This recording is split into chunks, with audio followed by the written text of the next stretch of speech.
Bienvenue dans Richissime, anciennement Budget Chéri, le podcast qui parle d'argent et de mindset de manière simple, décontractée et fun.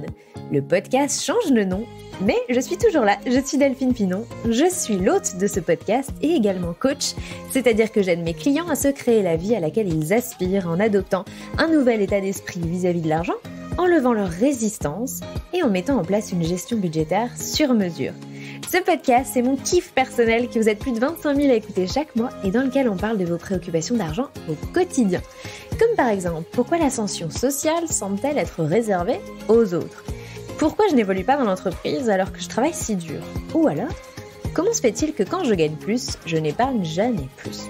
Vous pouvez me retrouver sur Instagram. Alors, c'est soit Budget Chéri, l'ancien nom de mon compte Instagram, ou alors si j'ai le temps de changer, ce sera évidemment Richissime. J'y partage quotidiennement ce que j'apprends et ce que j'expérimente à propos de l'argent, et c'est aussi sur Instagram que je présente toutes mes offres de coaching et d'accompagnement, et là où vous pouvez me contacter directement en message privé.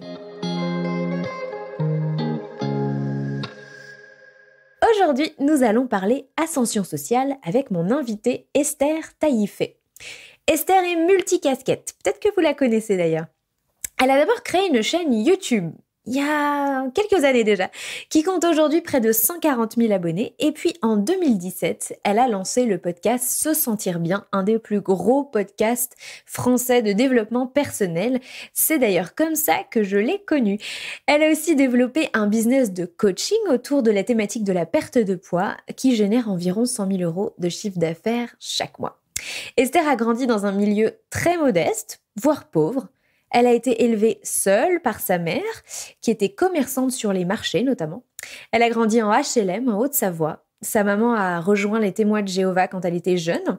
Et elle a encore des souvenirs très précis des tickets de courses donnés par l'assistante sociale qui leur permettaient de faire les courses au centime près, notamment chez Lidl.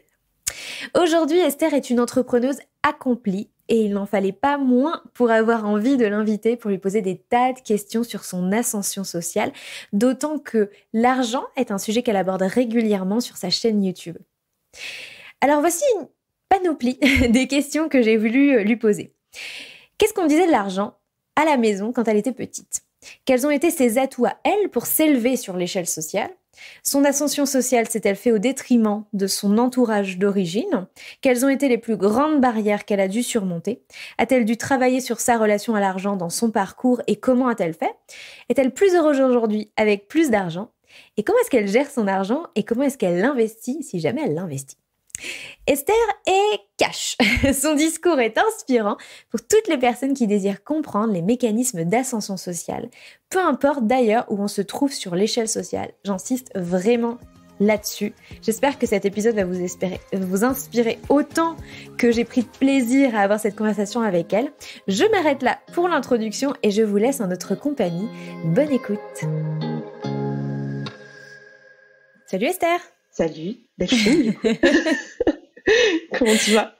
Ça va très bien, je suis très contente de te recevoir parce que ça fait très longtemps que j'écoute Se Sentir Bien. On a un petit peu même discuté avant d'enregistrer cet épisode et tu me disais, bah non, mais j'étais sur YouTube avant le podcast, alors que moi j'étais persuadée que tu étais podcasteuse avant d'être youtubeuse. D'ailleurs, comment toi tu te présentes ? Parce que tu vois, moi, dans l'introduction, je t'ai présenté à ma façon. Mais comment tu te présentes, toi ?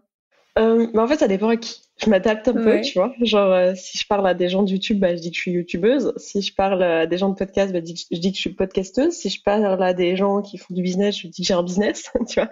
Donc, ça va vraiment dépendre. Je m'adapte assez bien. Mais si je dois dire ce que je fais à quelqu'un que je rencontre comme ça, que je connais pas, en général, je dis que je suis chef d'entreprise. Et puis, si les gens posent des questions, bah, je développe. Et est-ce que les gens posent beaucoup de questions ? Ouais, globalement, ils posent des questions. Enfin, ça dépend à combien de bières ils en sont, mais Mais tu sais que en moi, général, j'ai peu de gens qui me posent des questions quand je dis j'aide les gens à travailler leur relation à l'argent ou leur gestion de finances personnelles, je pense que les gens s'imaginent que je suis assistante sociale et que effectivement je travaille avec des gens qui sont en grande difficulté et je les aide à gérer un budget. Ce qui est évidemment pas du tout ce que je fais, mais j'ai l'impression les gens se font une idée de ce que je fais. C'est un peu comme on dit qu'est-ce que tu fais dans la vie, t'es coiffeuse, et après on n'a pas d'autres questions à poser à une coiffeuse. Bah moi c'est souvent ce qui m'arrive, les gens ne me posent pas de questions, je pense qu'ils se font une idée de ce que je fais, et du coup ça coupe court à la conversation. Ouais, c'est un peu pour ça que j'évite de dire que, comme premier truc, genre, je suis sur les réseaux sociaux. Parce que c'est un peu le truc où les gens s'imaginent, bon bah ok, influence, métier de l'influence. Si t'es sur les réseaux sociaux, c'est tu vis des sponsors et c'est ça ton métier, quoi. Donc comment ça simplifie alors. Alors la raison pour laquelle je t'ai contactée, c'est parce que déjà j'avais remarqué que tu parlais régulièrement. C'est pas ton sujet principal, l'argent, mais t'en parlais régulièrement, facilement. Et il y a un peu plus d'un mois, fin du mois de juin, t'as publié une vidéo sur YouTube qui a d'ailleurs fait pas mal de vues, qui a beaucoup plu. Et surtout, alors je sais pas si c'est habituel pour toi, mais elle a fait quasiment 300 commentaires. Donc ça, c'est assez énorme. 30 000 vues, 32 000 vues à peu près, 300 commentaires. Donc c'est un ratio que moi je trouve plutôt sympathique. Et donc le titre de cette vidéo, c'était la transfuge de classe, ou le transfuge de classe, je sais plus, dans laquelle tu expliquais, et alors c'était un mot qui m'était pas familier, transfuge, même si je comprenais, même si je l'avais déjà entendu, mais dans laquelle tu expliquais que d'où tu venais, dans quel milieu tu avais grandi, et comment tu étais arrivé là où tu étais arrivé, et ce que ça implique en fait de faire cette ascension sociale. C'est pour ça que je t'ai contactée. Je me suis dit, j'ai envie de parler de ça, j'ai envie de parler de qu'est-ce que ça fait de venir d'un milieu pauvre. Je crois qu'on peut utiliser le mot. Est-ce que tu t'es OK avec ça? Je pense qu'on peut utiliser le mot. Après, je saurais pas te dire si en socio on pouvait définir que je suis pauvre, mais bon, ma mère était non imposable. Donc j'imagine que ça doit faire partie des gens pauvres. Effectivement, je sais pas. Il y a des gens qui m'ont dit en commentaire, non, il y a des personnes de la classe moyenne qui ne payent pas d'impôts. Ah, on a quand même un problème. Si la politique fait ça, on a quand même un problème. S'il y a des gens de la classe moyenne qui payent pas d'impôts, c'est un peu embêtant. Mais j'ai vu en plus sur les commentaires, c'est intéressant pour en reparler. Ça a déclenché beaucoup de discussions, beaucoup de réactions. Je vois que ton audience est pas forcément hyper familière fait de parler d'argent, et ça polarise vachement quand tu parles d'argent. Je sais pas, est-ce que t'as constaté ça toi quand t'as sorti? Parce que quelques temps avant, t'avais aussi sorti une autre vidéo dans laquelle t'expliquais, et on en reparlera parce qu'elle est aussi au moins aussi intéressante que celle-là, dans laquelle tu expliquais qu'il y a 5 ans, t'avais arrêté de penser à l'argent. On en reparlera. Ouais, alors, et celle-là aussi, elle a beaucoup polarisé. Quand tu parles de ratio, nombre de vues, nombre de commentaires, ça c'est quelque chose que j'observe à chaque fois que je parle d'argent, de sexe ou de politique. Donc c'est simple, hein, les amis, si vous voulez percer sur les réseaux sociaux, vous savez quoi faire. Donc à chaque fois, c'est des sujets qui polarisent, c'est clair. Et sur cette vidéo-là, en particulier, alors, ouais, tu parles de mon audience qui est peut-être pas trop familière avec ces questions d'argent. Je pense que là, on est sur YouTube, sur cette chaîne YouTube-là, en tout cas, on est sur une audience qui est quand même assez large, donc forcément, c'est un peu plus grand public que ce que j'aurais, par exemple, sur le podcast. Et c'est vrai que ce genre de vidéo va attirer des personnes qui sont pas forcément des personnes familières de ce que je propose d'habitude, qui n'écoutent pas forcément toutes mes vidéos, et qui, du coup, arrivent avec une vision du monde qui est l'inconscient collectif. Donc forcément, t'arrives et t'as une nana qui te dit que les riches, c'est pas les méchants et les pauvres, c'est pas les gentils, forcément. T'as des gens qui sont pas contents en commentaire, quoi. Donc c'était assez intéressant, ça a ouvert pas mal de débats. Moi, en général, dans ces cas-là, c'est vrai que je m'en mêle assez peu. Je les laisse se débrouiller en commentaire, tu vois. Parce que ça me prend beaucoup, beaucoup trop d'énergie, en fait, de lire les débats, de m'impliquer. Souvent, sur ce genre de sujet, en tout cas, c'est des questions, enfin, si j'en viens à faire une vidéo sur le sujet, c'est que ce sont des questions que je me suis déjà posées. Et non pas que j'ai rien à apprendre des gens en commentaire, hein, mais c'est des débats, en tout cas, dans lesquels je suis déjà rentrée avec des amis, avec de la famille. Et en fait, ça m'a déjà pris de l'énergie. Donc, quand j'arrive là pour donner mon avis sur un sujet, en général, je rentre pas trop dans le débat, je l'observe de loin. Je suis contente qu'il existe et que les gens aient une plateforme et un espace pour l'avoir.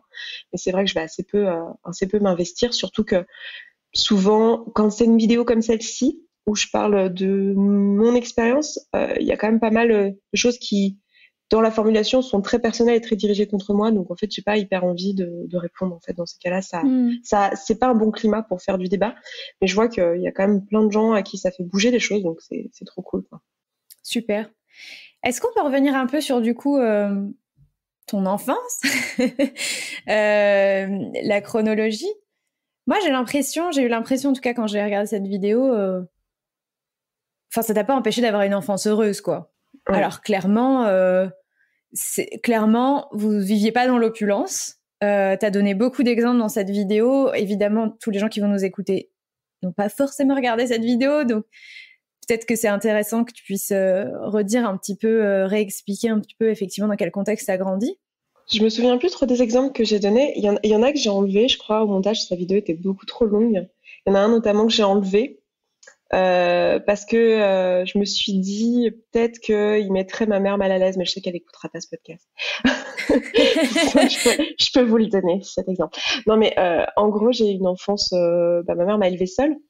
Ouais. Dans un contexte un peu particulier parce que bon, c'est pas quelqu'un qui a un métier, enfin, je veux dire, elle est artisan, enfin maintenant elle est retraitée, mais elle est artisan, donc artisan commerçant, elle fait les marchés, enfin c'est quelqu'un qui était pas dans l'opulence financière, mais en même temps pas dans le besoin, c'est-à-dire elle s'est toujours débrouillée, elle m'a toujours, il y a certaines phrase qu'elle a pu me dire que j'ai encore aujourd'hui, hein, de l'argent c'est facile à créer, il suffit de se bouger, il suffit d'avoir des idées, tu peux créer de l'argent toute seule, t'as besoin de personne. Enfin, c'est des choses que j'ai entendues. Faut qu'on s'arrête là parce que c'est assez incroyable. Ouais. Mais en ce moment, je publie pas mal de choses là-dessus. Et c'est complètement à contre-courant de ce que pense le monde, que l'argent est facile à créer. Ma mère a toujours pensé ça, tu vois, parce que comme elle fait les marchés, si tu veux, sur le marché, après ça doit dépendre des produits, de ce que tu vends, mais quand on faisait un marché, on gagnait, alors à l'époque c'était en francs, tu vois, mais c'était facile de faire 1000 francs en fait sur un marché. Donc si tu veux, si on manquait de sous pour vraiment littéralement faire les courses, bon, il y a plein de choses, j'imagine, qui passaient par un compta, tu vois, parce que c'est beaucoup d'espèces, tu vois, mais il suffisait d'aller faire un marché. Enfin, cette notion de je travaille et juste derrière j'ai des sous dans ma poche. Je l'ai expérimenté au quotidien. Alors avec la peur de oui, mais si le mois prochain, pas de vue sur l'avenir, etc. Tout ce qui va avec les métiers de l'entrepreneuriat, tu vois. Mais c'est quand même un truc que ma mère m'a inculqué dès très jeune, en fait. Si tu travailles, tu auras de l'argent. Si tu veux plus d'argent, bah tu travailles plus, quoi. Bon, après, ça a créé d'autres croyances un peu nulles de l'argent. Ça a besoin de beaucoup de travail et beaucoup ça aussi, j'en parle beaucoup en ce moment. Et tout ça. Bon, ça, je l'ai débunké plus tard, mais il y a en tout cas eu ce truc de si tu en veux, tu peux le produire et t'as pas besoin que quelqu'un t'en donne, quoi. Tu peux toi-même aller le faire, aller le créer, quoi. Donc du coup, j'ai grandi dans ce contexte-là, si tu veux, mais quand même avec cette pensée que on pouvait pas en avoir beaucoup, quoi. Que c'était pas trop possible, que ça c'était réservé aux gens qui magouillaient un peu. Donc c'était un peu le truc de mon enfance. Et puis ben après, comme toutes les mères célibataires, hein, elle a pas roulé sur l'or. Moi, j'ai grandi en HLM. Alors après, c'est les HLM de Haute-Savoie, tu vois. J'étais au bord du lac en Haute-Savoie, donc on n'est pas sur les HLM du 93 à Paris, mais ça reste un contexte où j'étais quasiment la seule blanche de mon immeuble, si tu veux. Et voilà quoi, pas évident. Et je donne souvent cet exemple-là, mais vas-y, dis-moi. T'as grandi dans la communauté des témoins de Jéhovah aussi, et ça explique notamment que tu décris dans la vidéo, un certain manque d'ouverture sur beaucoup de choses de culture, par exemple, ouais. Où t'avais jamais vu ta mère lire un livre normal, comme tu dis dans cette vidéo. Ça aussi, c'est quelque chose qui a été marquant. Bon, c'est un truc que j'ai constaté. Après, j'imagine que j'ai un biais énorme aussi dans mes potes et tout ça, parce qu'il y en a beaucoup que j'ai rencontrés dans les études, donc forcément, ils sont tous plus ou moins scientifiques. Mais j'ai quand même la sensation que c'est plus facile de changer de classe quand on passe par les sciences, parce qu'il y a moins de culture qui doit provenir essentiellement de la famille ou de la maison, quoi. Et que ça peut pas mal provenir de l'école. En fait, tout ce qui est, enfin, je connais peu de gens où c'est leurs parents qui leur ont appris, tu vois, Pythagore ou ou je sais pas quoi de physique, tu vois. C'est beaucoup l'école. Donc en fait, moi, je suis passée un peu par ce biais-là. Donc, je me suis quand même pas mal servi de l'école comme un moyen de commencer une ascension sociale. Et en fait, ce que j'explique dans la vidéo et ce que tu dis là, c'est ce truc, tu sais, c'est pas juste une histoire de quand on veut, on peut, c'est aussi une histoire de être au courant qu'il y a des choses qui sont possibles et du coup pouvoir les faire parce qu'on est au courant qu'elles sont possibles. Et moi, j'ai l'impression que même si tu vois aujourd'hui avoir fait un doctorat en astro, ça me sert à rien parce que je fais pas de l'astro. En fait, ce que ça m'a servi, c'est de rencontrer des gens qui m'ont permis de savoir que des choses étaient possibles. En fait, c'est vraiment une ascension qui s'est fait petit à petit. Un peu dans la vidéo, je le décrivais, tu sais, comme des espèces de plots qu'il y a sur ton parcours. Tu vois pas trop la finalité de ces plots, mais en fait, réussir à les attraper sur le chemin, en fait, sans savoir forcément que ça te donnera des opportunités. Mais en fait, au début, je le savais pas, mais au bout d'un moment, je le savais. Et je voyais l'intérêt d'aller dans un dîner de famille de bourgeois de droite, juste pour comprendre comment ces gens pensent, tu vois. Enfin, enfin, au fur et à mesure de ma vie, j'ai trouvé un intérêt à aller rencontrer d'autres milieux sociaux parce que je savais que ça allait me donner des opportunités, que ça allait me donner des champs des possibles que je n'avais pas de par alors, ma classe sociale, mais c'est même pas que ça en fait, parce que je pense que c'est vrai pour n'importe quelle classe sociale en fait, de par le fait que juste je viens d'un milieu qui est très fermé et où j'avais pas la possibilité de voir autrement. Donc l'école, ça a été ça. J'ai commencé, enfin tu vois, il y a des trucs où plus tard je me suis rendu compte à quel point en fait je venais d'une classe sociale fermée. L'exemple que je donne, je crois dans la vidéo, je me souviens plus si je le donne, mais c'est un truc qui est vraiment frappant pour moi. C'est la notion de classe prépa, tu vois. La plupart de mes potes, ils ont fait une école d'ingé, ils sont passés par une classe prépa. Moi, je me souviens très bien qu'on me l'a présenté au lycée, la classe prépa. Tu vois, il y a un type qui est venu nous parler du Bourget du Lac, à côté de chez nous, et qui nous avait parlé de ces classes prépa. Et moi, j'étais là, mais c'est quoi un ingénieur? Enfin, vraiment, mais sincèrement, tu vois, genre, j'étais là, c'est quoi un ingénieur? Ah, c'est quelqu'un qui conçoit des trucs pour les automobiles. Moi, j'étais là, mais j'ai pas du tout envie de faire ça. Enfin, tu vois, bon, bah, je vais pas faire ça, du coup, tu vois.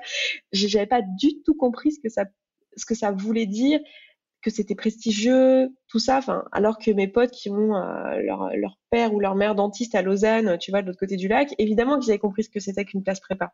Ils n'avaient pas forcément des meilleures notes que moi, mais ils sont allés en classe prépa. Et moi, j'ai compris la prépa en première année de fac, quand il y a des gens qui en venaient, qui redoublaient, tu vois, qui en venaient, je fais ah ok, d'accord, très bien. T'as été poussée vers les études? Comment tu... Parce que t'arrives à un bac S quand même. Ouais, alors ça, je me suis un peu battue quand même pour mon bac S parce que c'est marrant, mais tu vois, il y a quand même pas mal ce truc, mine de rien, où les profs ont tendance à t'amener vers ce que tes parents font, tu vois. Genre, Hmm. j'étais pas extrêmement bonne à l'école. J'ai failli redoubler ma cinquième, je crois, un truc comme ça, où je suis passée, mais bon, c'était un peu limite. Et du coup, bon, il y avait un peu ce truc de, t'as un peu limite, genre j'étais à 10-11 de moyenne, quoi, pendant tout mon collège. Et il y avait un peu cette question de est-ce qu'elle va aller au lycée? Et moi, j'ai su, en fait, la physique en cinquième a vraiment été un mind blow pour moi. Genre, j'ai vraiment adoré la physique. Hmm. Le fait de comprendre la physique chimie, de comprendre le monde par ce biais-là, ça m'a parlé, quoi. J'ai eu une espèce de truc de waouh sur le monde. Et je voulais faire ça. Et à l'époque, j'aimais bien les planètes et tout ça. Enfin, tu vois, c'était un truc, mon beau-père, il m'avait emmené une fois dans un truc d'observation des étoiles. Et du coup, j'avais dit à une copine ça, et elle m'avait dit, bah, t'as qu'à faire astrophysicienne. Et moi, je savais pas ce que c'était que ce mot, tu vois. Je suis allée voir le prof de physique de cinquième et Monsieur Bonnet, coucou Monsieur Bonnet, si vous êtes là. Et je suis allée le voir et je lui ai dit comment on fait pour faire astrophysicienne? Et il m'a ri au nez et il m'a dit bah déjà faut avoir son brevet. Et je fais ok. Et si tu veux, en fait, j'ai eu ce truc-là, cette espèce d'obsession dans ma tête et je pense que ça m'a aidé en fait. Donc j'ai compris assez vite qu'il fallait que je fasse S et les sciences me parlaient vraiment. Enfin, j'ai vraiment eu un truc pour les maths et la physique. Je n'étais pas excellente, mais ça cliquait dans ma tête. Enfin, ça marchait, tu vois. Ah, donc tu faisais partie de ces gens qui avaient un truc, une carrière ou une vision ou un métier de manière assez précise et... Alors, oui et non. C'est-à-dire que oui, mais en fait, je le disais pas trop parce que je me suis rendu compte assez vite que les gens étaient assez décourageants. Genre, bon, Hmm. t'as 10 de moyenne, tu vas pas faire ça. Il y a beaucoup de gens qui veulent faire ça. Tu sais, l'astronomie, c'est un peu le truc. Ah, moi aussi. Enfin, à chaque fois que j'en parle, il y a quelqu'un qui me dit, ah, mais moi aussi, je voulais faire ça quand j'étais petit. Ah oui, mais mon oncle, il voulait faire ça aussi. Enfin, tu vois, je suis là, oui, mais la différence entre toi et moi, c'est que je l'ai fait, quoi. Enfin, est-ce qu'on peut s'en parler ou comment on fait, tu vois? Genre, il y a un truc un peu. Donc, je fermais un peu ma bouche, si tu veux. Euh, mais j'avais un peu ce truc-là en tête. Mais non, en vrai, je faisais surtout partie de ces gens qui étaient hyper passionnés par ça, mais qui étaient tête en l'air de je retourne pas la feuille et j'ai pas vu qu'il y avait la moitié des questions que j'ai pas fait, tu vois. Ouais. Genre qui fait des erreurs partout, mais qui comprend la logique, qui est pas un peu dissipée, un peu du mal à me concentrer. Enfin, j'étais un peu la gamine, si tu veux, intéressée par plein de trucs en même temps, qui est un peu nulle partout, mais pas parce qu'elle est nulle, quoi. Vraiment, genre, s'il te plaît, Esther, arrête de parler, concentre-toi, tu vois, genre vraiment, s'il te plaît, tiens en place, juste Genre 2 secondes. une curiosité exacerbée, Ouais, un une peu, enfant curieux, quoi, qui touche à tout, c'est ça. qui a pas forcément vu l'intérêt de se poser sur un truc, d'être très concentré et de s'intéresser qu'à une chose et Et puis l'avantage aussi d'avoir une mère finalement qui s'intéresse assez peu aux études et tout ça, c'est que j'avais pas non plus d'a priori, comme j'ai pu voir chez d'autres enfants, et ça vient de mon milieu social, tu vois, mais j'ai pu voir d'autres enfants qui étaient un peu en mode les sciences c'est bien, le dessin c'est pas bien. Moi, il y a vraiment ce truc de bon, ma fille, fais ce que tu veux, touche à tout si ça t'amuse. C'est juste que j'étais un peu nulle en tout, quoi. C'était un peu chiant. J'étais un peu nulle, moyen partout. Donc il y a plein de gens d'ailleurs qui, enfin en seconde, on m'avait conseillé de faire SES parce que justement j'ai un profil assez, tu sais, assez je touche à tout. Et en fait, je me suis un peu battue pour aller en S, et on m'avait dit tu redoubleras ta première S. J'ai fait c'est pas grave. Et j'ai effectivement redoublé ma première S. Et après, ça s'est bien passé. Donc, je suis allée en terminale. Bon, le coup de la prépa, tout ça. Je suis allée en bio en me disant, je vais faire de la géologie, je vais passer par la planétologie parce que pareil, j'osais pas dire que je voulais faire de l'astrophysique parce que les gens ça avait l'air dur, tu vois. Et je me disais est-ce que je vais y arriver? C'est beaucoup de maths, beaucoup de physique, ça a l'air un peu dur pour moi. J'ai fait spé maths en terminale, mais pareil, pas Mmh. trop assumé, tu vois. Un peu et à ce moment-là, je disais oui, j'ai peut-être envie de faire de la diététique, du coup si je fais de la bio, c'est bien, ça me laisse la place pour faire les deux, tu vois. Mais en vrai, je l'avais dans ma tête l'idée de faire de la physique, mais je savais pas comment en fait. Et du coup, c'est en première année de fac que je me suis assez vite réorientée parce qu'en fait, j'ai compris, enfin, genre quand tu valides ton année grâce aux maths, à la physique et à l'anglais, alors que tu es en bio, tu te dis, bon, il y a un moment, faut faire quelque chose, tu vois. Donc, je me suis réorientée en physique sous les conseils d'un prof parce que j'avais fait une option astronomie, machin. Enfin, dès qu'il y avait de l'astro, j'essayais de l'apprendre, tu vois. Et il y avait une option, je l'avais faite et j'avais été voir le prof en disant, mais je veux faire ça, en fait. Et lui, il me connaissait pas, il connaissait pas mes notes, tu vois, c'était dans un amphi, etc. Donc, il y avait pas d'a priori. Et il m'a dit, mais t'es pas au bon endroit, quoi. Réoriente-toi en physique, vraiment, tu vas gagner du temps, quoi. Et du coup, je me suis réorientée en physique. Et puis là, après, je changeais de discours. Auprès des gens, je disais, ah, je vais être prof. Ouais, je serai prof au collège. Je sais pas trop ce que je veux faire, probablement prof. Mais j'avais dans ma putain de petite tête de linotte, je veux faire de l'astrophysique. Sauf que je ne disais rien, quoi. Je disais rien. Et puis, les années passant, en fait, je posais mes billes, tu vois. J'ai fait un stage en L2 dans un laboratoire d'astro. Enfin, tu vois, je savais bien que mon dossier était pas excellent, donc il fallait que je me montre par d'autres trucs. Tu l'as vraiment conscientisé, ce truc de dire les autres vont pas. Il y a plus de chances que les autres me découragent qu'ils m'encouragent. Il y a plus de chances que les autres m'empêchent qu'ils me portent. C'est marrant parce que là, au moment où on enregistre, hier, j'ai publié un épisode sur le fait de gagner de l'argent facilement ou pas. Et avec cette phrase tellement qu'on nous répète, qui revient, c'est « Et si c'était si facile, tout le monde pourrait le faire ». Et un auditeur m'a envoyé cette magnifique, cette superbe chanson qui m'a fait chialer de Orelsan et Casseur Flotteur, Si Facile. Je sais pas si tu la connais, En fait, mais on dirait pas comme ça, mais elle je est suis très magnifique. C'est rap vraiment français. ça. Je sais C'est que j'ai pas du tout la tête, mais ouais, mais moi aussi. je sais, tu vois, avec mes terres de Sainte-Nitouche, Moi j'ai aussi. Je suis habité dans le devenue Marais et porté mes petits talons, oui. non, mais enfin, tu vois, moi, c'est pas ma culture, le rap français, c'est pas du tout ma culture d'ado. Mais, enfin, voilà. Bref, aujourd'hui, ça fait partie de la culture. Et elle dit tout, cette chanson. C'est vraiment, quoi que tu fasses, il y aura toujours pardon, mais il y aura toujours, j'allais dire un con. Non, c'est pas des gens cons. C'est juste qu'ils pensent avec leur prisme et leurs limitations et ils veulent te les imposer. Et en fait, ça demande une force de caractère et un courage incroyable pour arriver à se dire, ok, tu penses ça, mais moi je pense que tu détiens pas la vérité et que même si vous êtes 100 ou 1000 à penser ça, je sais qu'il y a d'autres gens qui pensent l'inverse et moi je choisis de croire ou de voir ou d'admirer ou de me tourner vers ces gens qui pensent différemment parce que eux ils sont arrivés et moi je veux y aller aussi, quoi. Et quand t'es gamin, quand t'es au collège, quand t'es ado, bah on sait que voilà, je crois, on est plus ou moins influençable. On n'est pas tous très influençables, mais quand même, on est très sensible à la validation extérieure quand on est ado. Et Et c'est pas forcément simple de faire cette distinction. Donc, j'ai l'impression que... Et toi, tu as pris le parti de te dire, bah, moi, Je pense pas que je l'ai conscientisé, tu vois. Ouais. Quand tu m'as posé la question, est-ce que je l'ai conscientisé sur le moment? Là, c'est ma lecture a posteriori. Je pense qu'à l'époque, je l'avais toujours dans un coin de ma tête, je veux faire ça serait tellement bien si je faisais ça. Et je doutais de moi, genre, est-ce que je suis assez bonne pour ça, tu vois?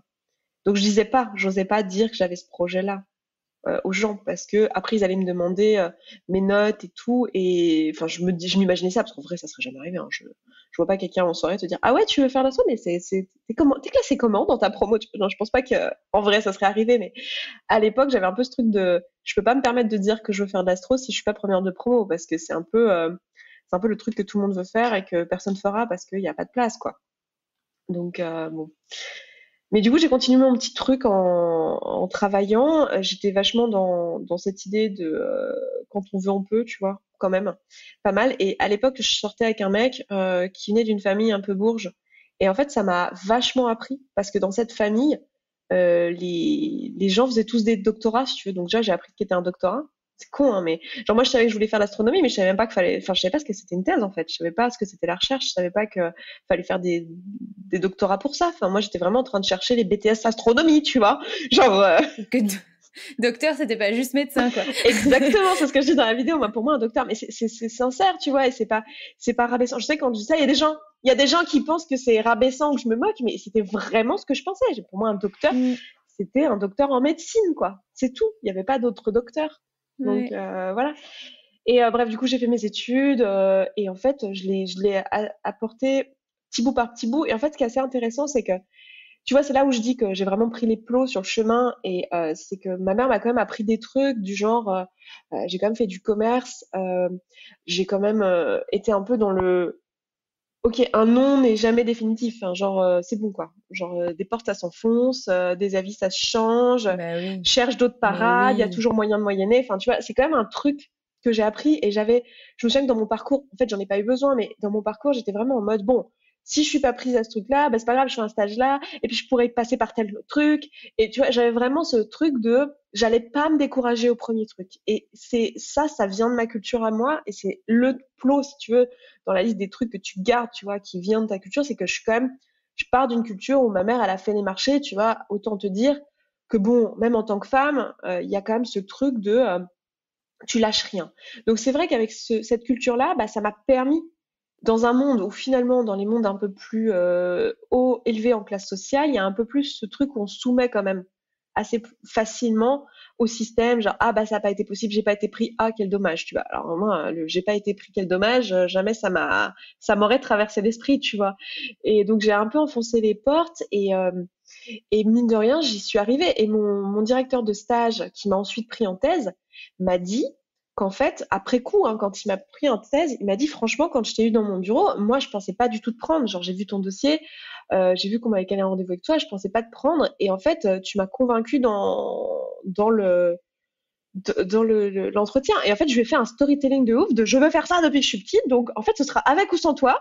Mais je préférerais avec, tu vois, genre, en mode. Et il m'a dit, je te prie pour ça, quoi. Et en fait, ça s'est ressenti après sur ma recherche. Et voilà, quoi. J'étais pas celle qui faisait des dérivés sans faire de fautes au tableau, mais j'étais celle qui, même en recherche, c'était intéressant parce que il y avait vachement ce truc d'aller chercher, d'être un peu créative, en fait, dans la recherche de solutions, tu vois. C'est un truc, voilà, qui m'est resté et qui me sert aujourd'hui dans l'entrepreneuriat. Et voilà. Et pareil, quand j'ai quitté la recherche, parce que en fait l'histoire c'est que j'ai quitté en fin de thèse. Enfin, j'ai fini ma thèse, j'ai soutenu tout ça. Et après j'ai quitté la recherche, j'ai pas continué. Je suis devenue prof et je suis allée avec mon mec de l'époque en mode je vais faire une famille, je vais faire des enfants. Je me suis dit, ah oui, en fait non. Et bon, ça m'a pris une année pour faire ça. Et du coup après je suis revenue en recherche. Et il y a un truc, tous ceux qui font les métiers de la recherche le savent, mais il y a un truc qu'on te dit souvent, c'est si tu quittes, c'est fini, tu peux plus jamais revenir. Genre tu t'es grillé ton dossier quoi. Tu parles, moi un an après j'étais revenue, tu vois. J'étais oui, un postdoc, trop bien. C'est genre parce que en fait c'est tout basé sur les croyances. Et je crois que c'est le truc que m'a appris aussi le fait d'avoir grandi dans les témoins de Jéhovah et d'en être sorti, c'est qu'en fait j'ai compris à quel point ton prisme du monde est basé sur tes croyances et à quel point en fait tout est possible. Et il y a vraiment ce truc, j'ai vraiment cette vision du monde de je veux faire ce que je veux quand je veux où je veux. Tout le monde me dit que c'est pas possible et moi je suis là. Watch me, tu vois, parce qu'en fait, en vrai, c'est la vie que j'ai, tu vois. Mais je trouve ça génial parce que, en fait, tu pars d'un milieu où, quand on connaît pas ce milieu, on a l'impression que tout est défavorable. Tu vois, au début, je disais, ok, t'as grandi dans un milieu qu'on pourrait décrire comme pauvre. Ok, on a l'impression que, ah mon Dieu, le ciel t'est tombé sur la tête, elle était pauvre, il y avait peu de culture autour d'elle, il y avait peu d'argent, enfin, tu vois. Et en fait, tu me dis, mais non, parce que je m'en suis pas rendu compte tout de suite, mais je me suis rendu compte après que mon histoire à moi, ma particularité à moi, et notamment ce que faisait ma maman et l'environnement dans lequel j'ai grandi, il y avait des trucs qui étaient extrêmement particuliers et qui m'ont énormément servi dans la vie. Cette persévérance, je lâche rien. C'est vrai que faire les marchés, c'est des qualités particulières quand même. Je veux dire, on n'est pas, Et puis, mine de rien, les témoins de Jéhovah, je sais pas ouais, si vous savez, mais la réputation des témoins de Jéhovah, c'est d'aller taper aux portes. ouais, c'est vrai. Hein, d'embêter. Et ben moi, j'ai fait ça toute mon enfance. Et j'ai parlé devant des gens, à 4000 personnes, dans des congrégations, des trucs comme ça, au micro, j'avais 15 ans. On ne pose pas trop la question, tu vois. Et ben, mine de rien, du rejet dans la gueule, j'en ai pris, hein. Parce que quand tu vas aux portes à 8 heures le matin, le samedi, et que tu te tapes à la porte et que tu dis bonjour, j'ai la bonne parole à vous donner, je peux te dire que des noms et des gens dégueulasses qui te rejettent, t'en as, mais à l'appel. Donc, en fait, si tu veux, je frappe à une porte, quelqu'un me dit non, ça me fait, mais alors, rien, tu vois. Et c'est bête, hein, mais il y a beaucoup, beaucoup de gens, et quand je coach, c'est souvent ça, c'est la peur du rejet, la peur du non. Et ça, c'est un truc, mine de rien, mon histoire, elle est ce qu'elle est, et tu peux te dire, effectivement, elle est très défavorable, mais j'ai su prendre les plots, tu vois. Et ça, il y en a dans toutes les histoires, en fait. La mienne, alors, parce que ça serait facile de dire, oui, mais toi, c'est facile, ta mère était entrepreneuse, donc forcément, ok. Et évidemment que ça se voit, genre statistiquement, ça se remarque. Tu regardes les chiffres, les enfants de médecins sont médecins, les enfants de boulangers sont boulangers. Enfin, j'exagère un peu le trait, mais évidemment qu'il y a des choses dans ma culture que je peux pas renier. Mais en fait, c'est pas, enfin, c'est le cas dans toutes les histoires, en fait. Dans toutes les histoires, il y a un truc que tu peux utiliser. Je suis pas du tout entrepreneuse à la manière de ma mère. Je suis pas commerçante. Je suis pas artisan. Ça me viendrait pas l'idée aujourd'hui d'ouvrir un magasin à perte. Enfin, je veux dire, les gens font ça, je comprends pas. Tu vois, je suis là, mais faites pas ça. Enfin, il y a tellement de business qui sont très rentables. Vous êtes fous, genre, ne faites pas ça. Tu vois, donc, mais c'est vraiment le truc que je dirais aux gens, et en particulier sur l'argent, en fait, d'aller regarder finalement dans ton histoire, qu'est-ce que tu peux enfin, qu'elle t'a appris et comment tu peux t'en servir, plutôt que d'aller regarder ce que t'as pas. Effectivement, ce que j'avais pas, c'était un bagage culturel et de l'argent. Et oui, moi, j'ai j'ai fait la mur pour Oasis en roller. Ah, intéressant. J'ai fait la mascotte en mur. Je suis sûre qu'il y a des photos qui traînent sur Internet quelque part, mais j'ai fait du patinage artistique quand j'étais gamine, donc en fait, je suis à l'aise sur des rollers, si tu veux. Et donc, l'un de mes jobs d'étudiant, c'était de distribuer sur des rollers des Oasis dans la rue, tu vois, aux gens pour la promo d'Oasis. Et donc, j'étais en mascotte de mur, en train de donner des Oasis dans la rue. Bref. Donc, j'ai fait ce genre de boulot, tu vois. Mais tout ça, c'est parce que je viens de ce milieu-là et que j'ai su me mettre. Enfin, je pense que si je dois avoir un mérite, tu vois, même si j'aime pas trop penser comme ça, parce qu'en fait, pareil, je pense que c'est un truc qui s'est acquis par l'histoire personnelle. Mais si je dois avoir un mérite, c'est de ne m'être pas dit bon bah il me manque ça, mais plutôt de me dire oh, ok, j'ai ça. Quoi. Qu'est-ce que je fais avec ce que j'ai, quoi. Question en passant, j'étais en train d'y penser, mais ok, t'as fait la fac, ok, en France, c'est pas les études supérieures les plus coûteuses, mais quand même, comment t'as financé tes études? Justement, c'est en vendant des oasis sur des rollers? Tellement. Alors moi j'ai cumulé plusieurs choses. Donc déjà j'étais boursière à l'échelon maximum. Ma mère était non imposable, donc j'ai pu être boursière à l'échelon maximum. J'avais 408 euros de bourse exactement. Par mois? C'est des chiffres, tu t'en souviens toute ta vie, ouais, par mois. Et en plus de ça, j'étais serveuse dans un bouchon. Alors si vous êtes lyonnais, vous savez de quoi je parle. Si vous n'êtes pas lyonnais, c'est pas grave. C'est Allez pas les chercher. embouteillages. C'est pas les embouteillages, c'est des restos un petit peu Tradis. un peu c'est de la cochonnerie, Ouais. c'est un peu tradi. Donc je bossais dans un bouchon les vendredis et samedis soirs. Je m'achetais des fringues avec les pourboires et j'ai distribué les journaux le matin, donc Lyon Plus, le plus du matin, hein, c'était moi à la sortie du métro à 6 heures, avant d'aller en cours. Donc j'ai fait ça toute l'année, je faisais Lyon Plus le bouchon. Et donc ces deux jobs cumulés, plus les APL, plus ma bourse, ça faisait que j'avais un petit revenu aux alentours de 600-800 euros par mois. Et moi, j'ai l'impression de rouler sur l'or, hein, tu vois. J'avais mon petit studio. Donc, la première année, j'étais en studio. Et ensuite, j'étais en coloc. Franchement, je vivais ma meilleure vie, j'avais assez de sous pour vivre. Enfin, j'étais là, mais qu'est-ce que je ferais quand j'aurais un SMIC, quoi? Vraiment, genre, qu'est-ce que je ferais de tout cet argent? Enfin, c'était vraiment le truc. Moi, je comptais mes petits sous, j'étais très contente. Je mettais un peu de sous de côté pour m'acheter des trucs que j'aime bien. À l'époque, je m'étais acheté un MP3, c'était waouh, tu vois? Genre, je suis vieille, hein, les amis, hein, mais bon. Voilà, on est dans d'une autre génération, mais j'étais très contente de moi. Et donc, j'ai financé mes études comme ça. Et l'été, j'ai fait des jobs étudiants. Donc j'ai bossé chez H&M, j'ai bossé dans des sandwicheries, voilà. Et la compagnie enfin la boîte, hein, anglicisme, la boîte qui me payait pour Lyon Plus, là, la distribution de journaux, c'est en fait une boîte, tu sais, qui peut t'appeler pour te faire des sondages, pour faire des trucs dans la rue. C'est comme ça que je me suis retrouvée un jour à faire la campagne Oasis, tu vois. Et d'autres trucs, enfin plein de trucs un peu chiants, genre les gens qui te font signer des trucs, qui te font ouais, qui t'accostent dans la rue et qui essayent de te faire des sondages, quoi. J'ai fait ça. Bon, moi, ça, encore une fois, ce métier-là m'a pas fait peur et je l'ai eu facilement. Pourquoi? Parce que les témoins de Jéhovah, moi, si tu veux, parler à des gens dans la rue, pas de problème.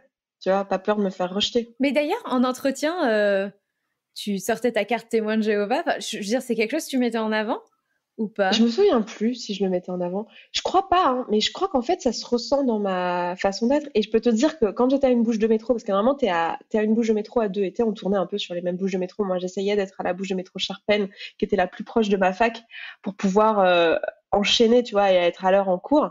Et en fait, t'as ta palle de journaux à distribuer. Et si tu les as pas distribués, enfin, tu dois rester en fait. Genre, tu y vas à l'ouverture du métro, puis tu t'en vas quand t'as fini. Donc en fait, plus vite tu distribues, mieux c'est.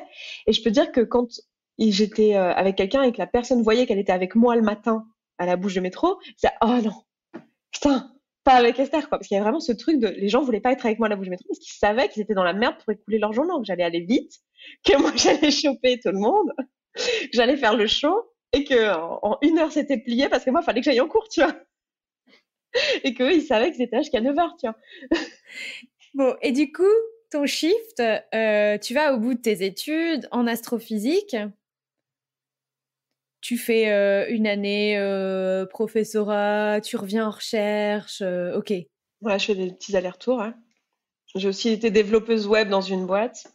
Je fais des petits allers-retours. Hein. Ah d'accord, comment on passe de l'astrophysique au développement web? Alors, en fait, dans l'ordre, c'est j'ai fait de la recherche, donc j'ai fait mon doctorat. J'ai arrêté, je suis devenue prof. J'ai arrêté, je suis devenue développeuse web. J'ai arrêté, je suis revenue en postdoc. Et ensuite, je me suis lancée. Et en fait, le cheminement, le truc dans ma tête, ça a été, mais dès mon tout premier stage en L2, j'ai fait 15 jours de stage pourtant, hein, c'était vraiment très court, en L2 dans un labo d'astro à Lyon. Et je me suis dit, ça peut pas être ça, la vraie vie, tu vois. Genre, vraiment, j'étais mais déprimée d'aller au même endroit tous les jours avec les mêmes gens. Enfin, ça m'a foutu un coup, tu vois, de me dire, ah mais c'est ça qui m'attend quand je serai dans le monde du boulot, quoi. Enfin, ce truc-là, et parce que l'école, je le vivais vraiment pas comme ça. Moi, j'étais à la fac, hein, donc en fait, j'avais des différents emplois du temps, j'avais des modules un peu partout, puis je bossais, tu vois. Les journaux, je le faisais un peu le matin, parfois, je refaisais un peu le midi. Enfin, je faisais plein d'activités. Enfin, je suis quelqu'un qui est quand même assez créative, assez sur plein de choses différentes, et mes emplois du temps ne se ressemblaient pas. Et là, le fait d'avoir été en stage 15 jours, au bout d'une semaine, je voulais vraiment me tirer une balle, quoi. J'étais à mes 5 jours de suite faire la même chose, mais mon Dieu, mais comment tu sais que c'est lundi, du coup, et pas mercredi, tu vois? Enfin, genre, vraiment, il y avait un truc dans ma tête, je me suis dit, mais c'est horrible. Et en fait, je me suis dit, non, mais écoute, c'est juste parce que là, tu t'es jeune et tout ça, tu sais pas encore. Et, et en fait, ce truc-là m'a quand même un peu traumatisée. Et quand j'ai refait un stage en M1, j'étais à Hawaï, je m'en voulais, mais c'était la même chose en fait. J'étais en stage et tout le monde voulait mon stage, tu vois. Ils disaient, oh, c'est génial, j'ai fait un stage à Hawaï, j'étais dans un observatoire de fou et tout. Et en fait, je me faisais chier, mais genre vraiment, être toute la journée dans la coupole. Je disais, mais c'est dommage, il fait beau et tout, je suis toute la journée dans la coupole. Tu sais, c'était horrible. Et, euh, et bon, j'ai pris sur moi en me disant, mais en fait, oui, c'est ça, c'est ça la vraie vie, tu vois. Et quand j'étais en thèse, ça s'est amélioré parce qu'en thèse, c'est moi qui gérais mon emploi du temps, c'est moi qui gérais ce sur quoi je bossais et tout ça. Donc ça a été mieux. Mais et après, quand il a fallu que j'aille dans le monde du travail, pour moi, ça a été l'horreur. Donc en fait, je me suis dit, non, mais je ne peux pas faire ça, en fait. Et j'ai essayé de me résigner, tu vois, de me dire, parce que après, je me suis retrouvée, tu vois, j'avais un CDI, j'étais développeuse web, j'étais bien payée. euh, voilà, j'étais casée, si tu veux. Et quand je me suis dit, non, mais c'est censé être ça pour le reste de ma vie. Et je me souviens que j'ai signé mon CDI. Après, on a fêté ça avec des potes, tu vois, d'aller boire un coup. Et moi, je me sentais tellement imposteur, tu vois. J'avais signé mon CDI, mais j'avais vraiment l'impression d'avoir signé mon arrêt de mort, tu vois. Genre d'avoir signé un contrat de ça va être comme ça pour le reste de ma vie, là, je m'engage, tu vois. Et genre, j'étais, mais non, je veux pas. Genre. Et donc, c'est ça, moi, mon shift, en fait, en termes de mode de vie. En fait, je me suis dit, mais c'est de la merde, en fait. Doctorat ou pas doctorat, faire la même chose toute ta vie, c'est de la merde, quoi. Je veux pas faire ça. Désolée pour les gros mots. On dit des gros mots sur ton podcast ou pas? Ouais. C'est bon. Désolée, ça sort comme ça, mais je me suis dit, je comprends pas que tout le monde veuille cette vie rêvée. C'est-à-dire que quand j'étais en astro, bah, en fait, mon quotidien, c'était moi derrière un ordi qui fait tourner des codes, concrètement, hein, qui est sur un terminal et qui attend que mon tour arrive pour pouvoir lancer un code sur une machine qui se trouve à l'autre bout du monde, tu vois. C'était ça mon quotidien. Et quand j'étais développeuse web, bah, c'était la même chose, quoi. C'était moi sur un ordi dans un terminal.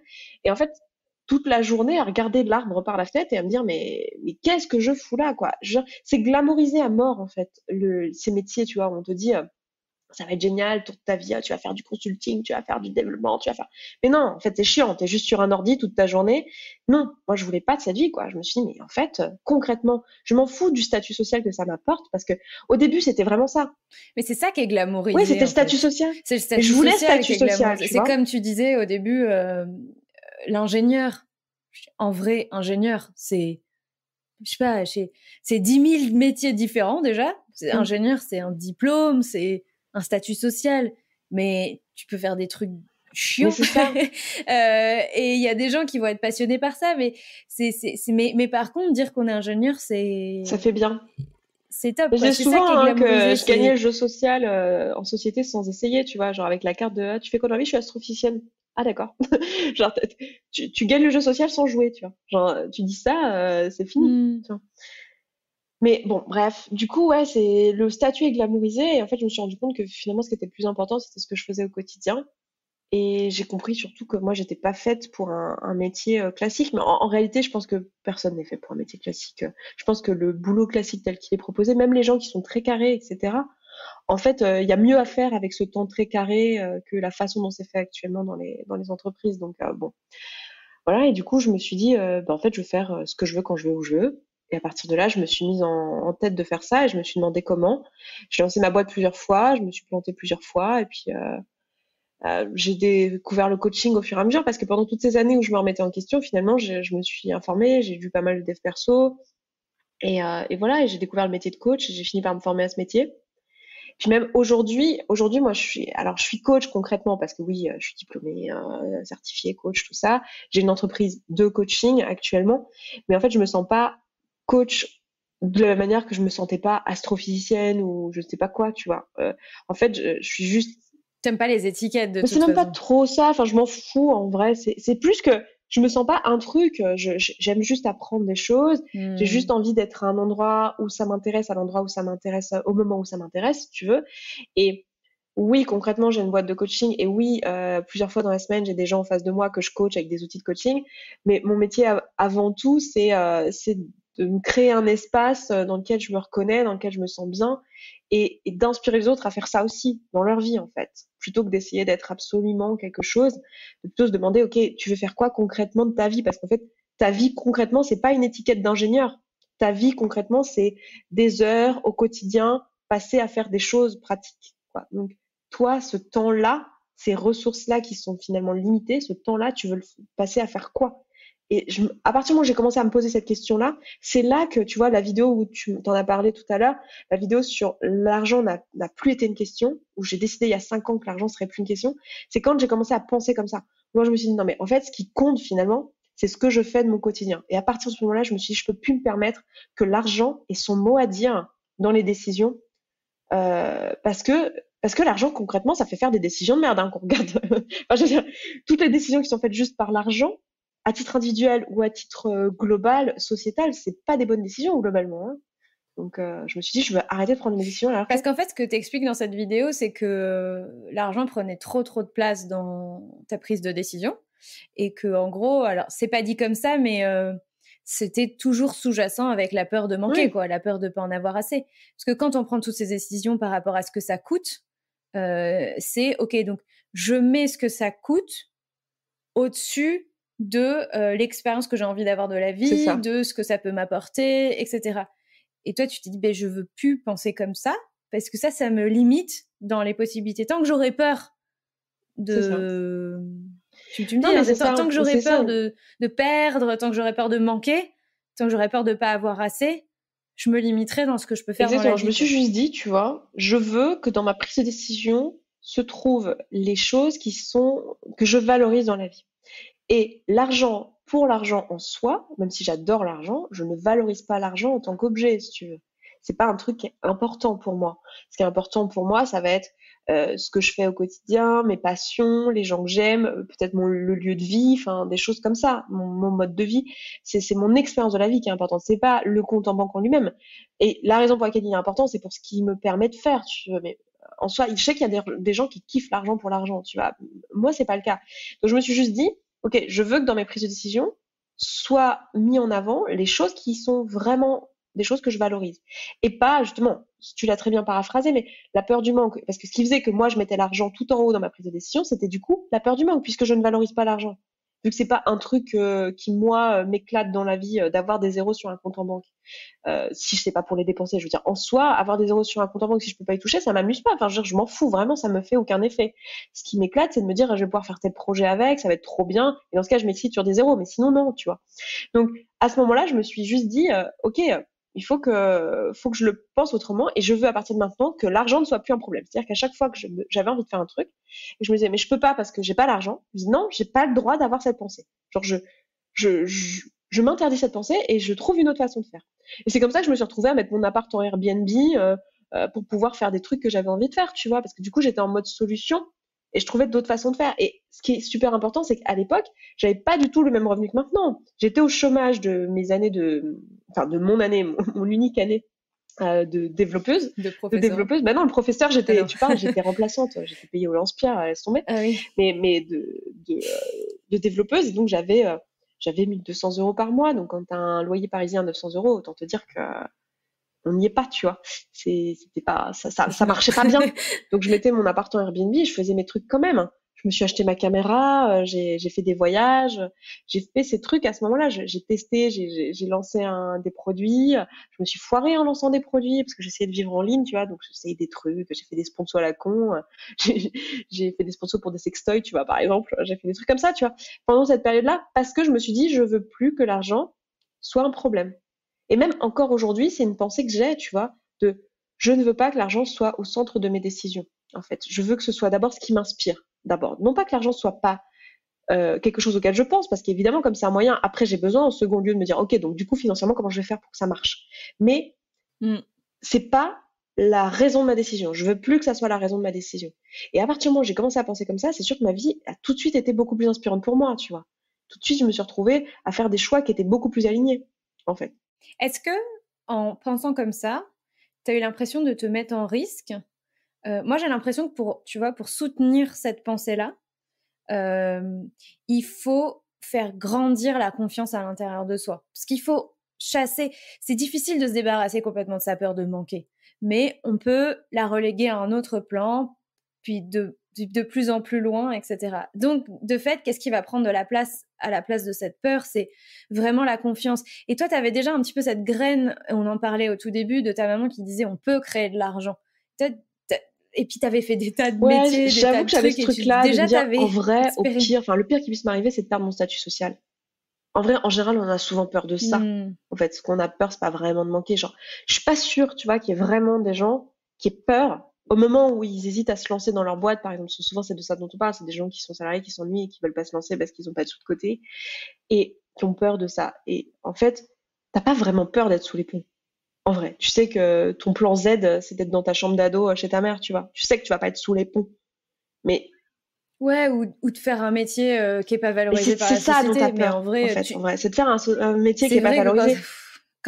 Exactement, parce que quand t'es bac plus 5 et que t'hésites à faire une reconversion ou je sais pas quoi, ou à lancer ton truc, en vrai, tu pourrais aller gagner un SMIC en faisant plein de boulot. Mais si t'arrêtes d'avoir peur de ça et que tu te dis, en fait, ce qui est important pour moi maintenant, c'est pas l'argent, c'est pas le statut social, c'est ce que je fais au quotidien.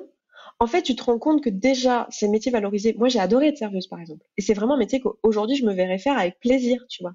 J'ai adoré être serveuse.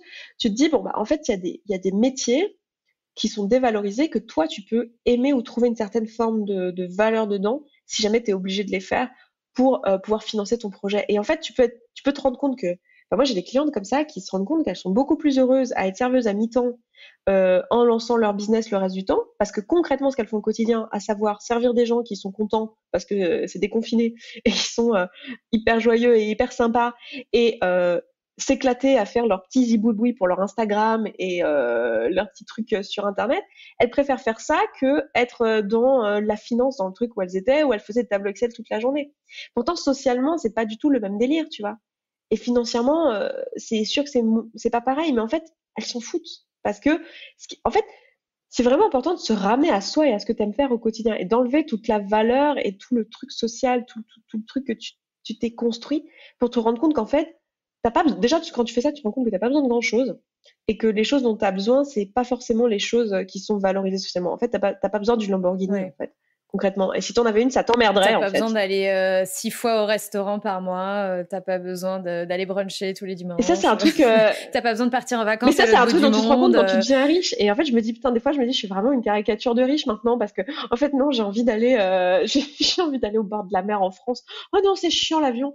Oh non, en fait, j'ai juste envie d'aller faire ouais, du vélo, c'est bien, du vélo à la montagne. Tu vois, et là, tu t'es dit, je suis vraiment devenue une caricature de bourgeois. Genre, je sais pas si tu vois, bon, tes auditeurs verront pas, mais mon casque, j'ai un vieux casque Bose qui a 4 ans, 5 ans même, qui est tout usé et j'ai pas envie de changer parce que ça m'ennuie, il va falloir que je m'habitue à un nouveau casque.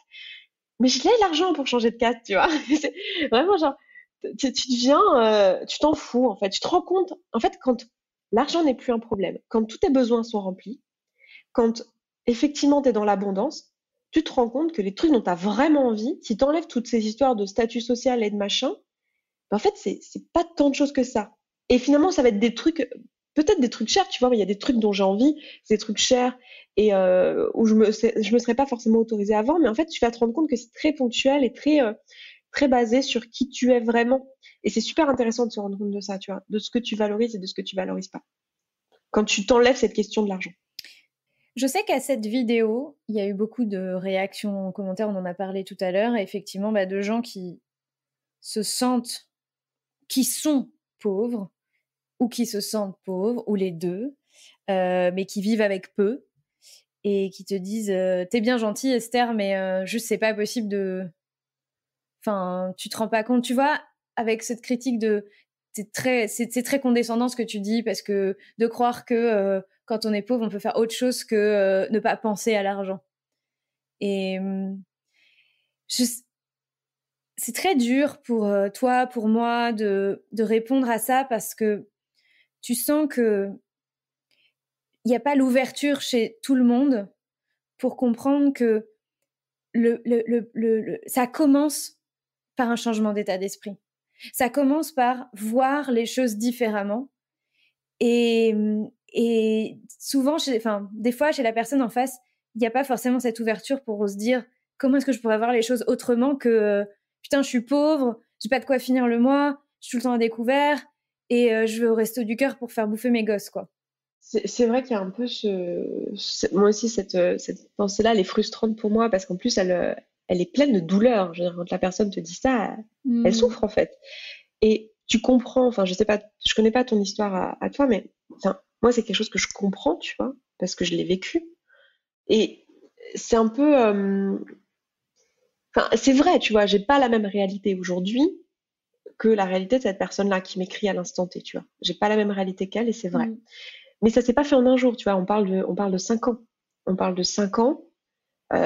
Et même, moi, j'ai envie de te dire, on parle même de 15 ans parce que les études que j'ai faites, les gens que ça m'a permis de rencontrer, le champ des possibles que ça m'a permis de voir, tous les petits boulots, les machins, les trucs, tout ça, ça a forgé ma façon de voir le monde.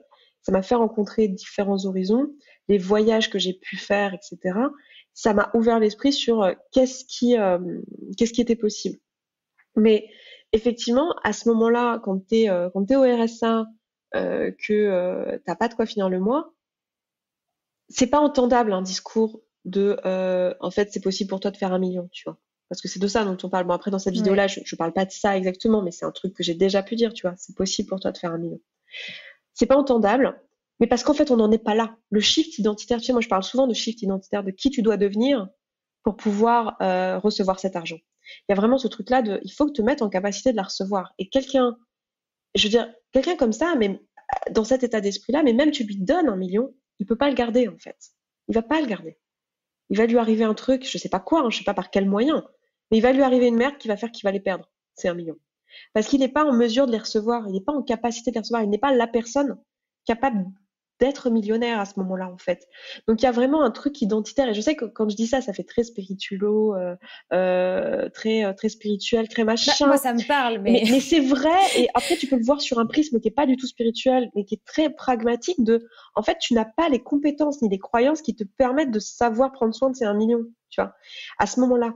Et en fait, à ce moment-là, du coup, c'est pas entendable mon discours, mais parce que la personne n'en est pas là, il y a un gap qui est trop grand. Par contre, ce qui est entendable, c'est de te dire, ok, si on compte un peu, si on regarde ce qui est possible, tu peux là te rendre compte que moi, par exemple, comment j'ai commencé, quand j'avais 18 ans et que j'avais juste une bourse, je suis allée voir l'assistante sociale de ma fac, en fait. Je suis allée la voir. Donc, tu peux commencer par te dire, ah ok, qu'est-ce qui est à ma disposition? Bah, je peux aller voir une assistante sociale, je peux aller au Pôle emploi, je peux, tu vois, genre il y a des choses que je peux commencer à faire et qui sont entendables pour le moi qui galère, tu vois. Et d'aller chercher la prochaine chose entendable et juste d'entendre en fait, c'est pas une fatalité. En fait, c'est possible de faire autrement. Il y a des gens, et je pense que mon histoire et l'histoire d'autres personnes sont là pour montrer ça, pour dire, je suis pas en train de te dire que toi tu vas faire de la même manière, je suis juste en train de te dire, juste s'il te plaît, entends que c'est possible. Je sais pas comment pour toi. Et effectivement, tu es dans cette merde-là. Je l'entends bien. Et je peux même aller discuter de ça avec toi et aller dans le détail avec toi. Je vois bien que tu es dans une galère et que, effectivement, t'entendre dire que quand même tu penses trop à l'argent, c'est pas entendable. Mais juste entends que, en fait, ça peut changer. Que c'est pas une fatalité et que je sais pas comment, mais il va falloir que tu trouves ta solution sur mesure. Parce que c'est la seule façon de faire, en fait. Je peux t'aider à aller trouver ta solution sur mesure. Moi, je sais que ça m'intéresse, tu vois, d'aller, des fois, je prends le temps d'aller regarder. J'ai des amis, enfin, je gravite dans des milieux un petit peu, tu sais, dans tout ce qui est vegan, sex positivité, etc. Je gravite dans des milieux où il y a pas mal de gens qui sont en RSA, qui cherchent des vies alternatives, qui vivent sans argent, ce genre de choses. Et des fois, ça m'intéresse parce que ça devient des amis, tu vois, d'aller les aider sur leurs croyances et de leur montrer, en fait, que c'est souvent plus que t'as des œillères en fait et que on t'a pas montré et c'est pas de ta faute, hein, je veux dire vraiment c'est pas de ta faute, tu ne le vois pas et tu ne peux pas le voir et tu penses vraiment sincèrement que c'est pas possible et tous les gens autour de toi qui sont du même milieu se heurtent à la même impossibilité, mais en fait c'est possible et c'est pas que t'es nul et que t'as pas vu, c'est juste que t'es pas en capacité, t'as pas, et c'est pas rabaissant ni rien quand je dis ça, hein. Je sais pas comment le vit ton audience quand je dis ce genre de choses, mais c'est vraiment que bah j'en sais rien quoi. T'as pas t'es avec des lunettes carrées et il te faut des lunettes triangulaires pour le voir, tu vois. C'est tout, c'est comme ça quoi. Donc ouais, ça part par un début de pensée comme t'as dit, une première pensée qui te dit que c'est possible et c'est comme ça que ça commence. Ce que j'aime dans ton message, c'est à la fois pour les gens qui se reconnaissent dans la description que tu as faite. Ok, aujourd'hui c'est pas entendable, mais est-ce que tu peux t'ouvrir à la possibilité que c'est quand même possible? Peut-être pas maintenant, mais... Et aussi, on en revient à quand on veut, on peut. Et aussi aux gens qui sont pas dans cette situation et qui ont tendance à être condescendants vis-à-vis des gens qui sont pauvres. Et il y a beaucoup de culpabilisation. Le pauvre, il est pauvre parce que il sait pas gérer. Le pauvre, il est pauvre parce que je sais pas quoi et je sais pas quoi. Et lui dire, bah en fait, moi j'aime pas le quand on veut un peu parce que c'est trop facile de remettre la responsabilité, surtout quand on n'est pas là-dedans, enfin, de se rendre compte que il y a des endroits où on est dans la vie qui sont 1000 fois plus durs pour s'en extraire que d'autres. Et donc, c'est trop facile de dire quand on veut, on peut, sans se rendre compte de cette réalité. Donc, je trouve que c'est utile ce que tu dis pour les deux côtés. J'ai envie d'aller même au-delà de ça parce que je pense que les personnes qui disent quand on veut on peut et qui viennent de bourgeoisie ou même de classe moyenne, hein, parce que c'est quelque chose que j'ai pu entendre dans la classe moyenne, en fait, c'est au-delà de je me rends pas compte de la situation de pauvre dans laquelle se trouve la personne. Parce que parfois elles se rendent compte, et je veux dire, tout le monde est doté d'empathie ou presque, hein, donc elles sont capables de se mettre dans la position et de comprendre que c'est compliqué quand tu as 4 enfants et que tu es au SMIC de finir les fins de mois. Mais elles disent quand même quand on veut on peut, parce qu'en fait ce qui, à mon avis, manque la plupart du temps, c'est ce dont on parle depuis le début, c'est-à-dire que c'est une question de connaissance. C'est pas juste une question de faire avec ses petites mains. Genre, c'est quelqu'un qui sait ne se rend pas compte qu'il sait, en fait. Quelqu'un qui a grandi dans une famille de médecins ne se rend pas compte que la plupart des gens d'un autre milieu ne savent pas ce qu'est un doctorat. Tu vois, ils ne savent pas parce qu'ils ne savent pas qu'il y a des gens qui ne savent pas ça, en fait. Et tu peux pas te rendre compte de ce que tu connais pas. Parce que c'est tellement une évidence pour toi qu'il y a des choses qui sont possibles. Enfin, je parlais avec un ami là qui a un business de coaching aussi et qui marche encore mieux que le mien. Enfin, il a un peu plus de bouteilles que moi, mais qui est multimillionnaire, etc. Et genre, on parlait et tout, et je lui disais, mais comment tu sais tous ces trucs d'investissement? Tu sais, on en parlait toutes les deux avant ce podcast, mais en fait, moi, je connais rien à l'investissement, typiquement immobilier et tout. Je ne connais pas, personne n'est propriétaire de ma famille. C'est un truc, je ne connais pas. C'est pas du tout mon univers. J'ai tout à apprendre, tu vois. Et lui, il me parlait de, ouais, machin, ces placements, ces machins, ces trucs.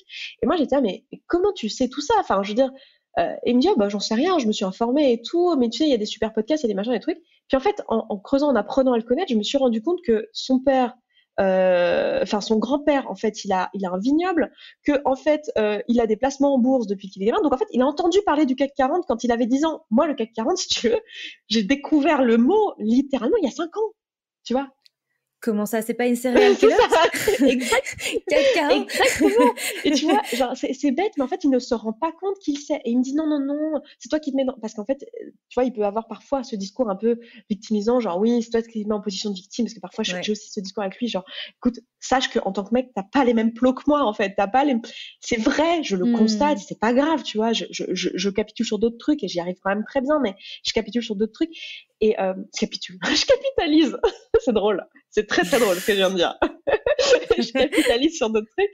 Et donc lui ne se rend pas compte typiquement que bon bah en fait mec, t'as fait du tennis et du golf et ton père, ton grand-père a un vignoble. Est-ce que on peut s'il te plaît comprendre que culturellement on vient pas du même endroit et que t'as entendu parler de la bourse quand t'étais gamin, même si évidemment il va me dire non non mais c'est pas mon grand-père qui m'a appris à faire ça. Bien sûr que c'est pas ton grand-père, mais tu savais que ça existait en fait. Moi, je veux dire, quand j'ai eu de l'argent, les premières années où j'ai eu de l'argent, je ne savais même pas qu'un particulier, avec de l'argent, pouvait acheter des actions. Je ne le savais pas. Enfin, tu vois, vraiment, ça m'avait jamais traversé l'esprit. D'où, tu vois. Donc, c'est hyper intéressant de se rendre compte de ça aussi, dans ce discours-là, de se dire, bon, bah, en fait, moi, j'adore traîner avec ces gens-là, tu vois. Genre, des fois, je traîne avec des gens où je me dis, mais oh là là, mais ils disent des trucs affreux pour mon milieu social d'origine, tu vois, genre, tu vois, des discours très culpabilisants comme ce mec, voilà, qui se rend pas compte que bah non, en fait, quand t'es une femme seule, voilà. Mais en même temps, c'est fascinant parce que je me dis, c'est génial, il dit avec une naïveté des trucs qui sont évidents, où je me dis, ben, en fait, faut que je m'imprègne de ça. Genre ces trucs un peu naïfs de, bah oui, bah c'est simple, mais pourquoi tu fais pas un montage financier, blabla truc muche, et moi je suis là, oui, évidemment, c'est con, pourquoi j'y ai pas pensé déjà? Et tu vois, j'aime beaucoup les gens qui te parlent comme ça avec une certaine évidence et qui se disent non mais tous ces pauvres qui savent pas gérer leur argent, mais pourtant c'est pas compliqué, hein, tu fais ci, tu fais ça. Bah oui, mais en fait non, tu vois. Et moi j'aime bien m'imprégner de ça, de milieux dans lesquels il y a des codes qui sont évidents où toi ils ne le sont pas. Parce qu'en fait c'est là qu'est la clé finalement. C'est pas tant c'est ça que j'essaye de transmettre quand je parle d'identité, culture et tout. C'est qu'en fait, la clé, elle est pas vraiment dans le cours. Parce que même le mec super sympa qui te fait un cours sur les business plans ou qui te fait un cours sur j'en sais rien, comment faire un investissement financier, il se rend pas compte qu'il y a un énorme gap culturel, en fait. Alors, il y en a des formateurs qui sont excellents et qui ont compris ça et qui te parlent avec des mots, tu vois, de Goethe, tu vois. Je fais, ah, merci, c'est gentil. Merci de faire ça.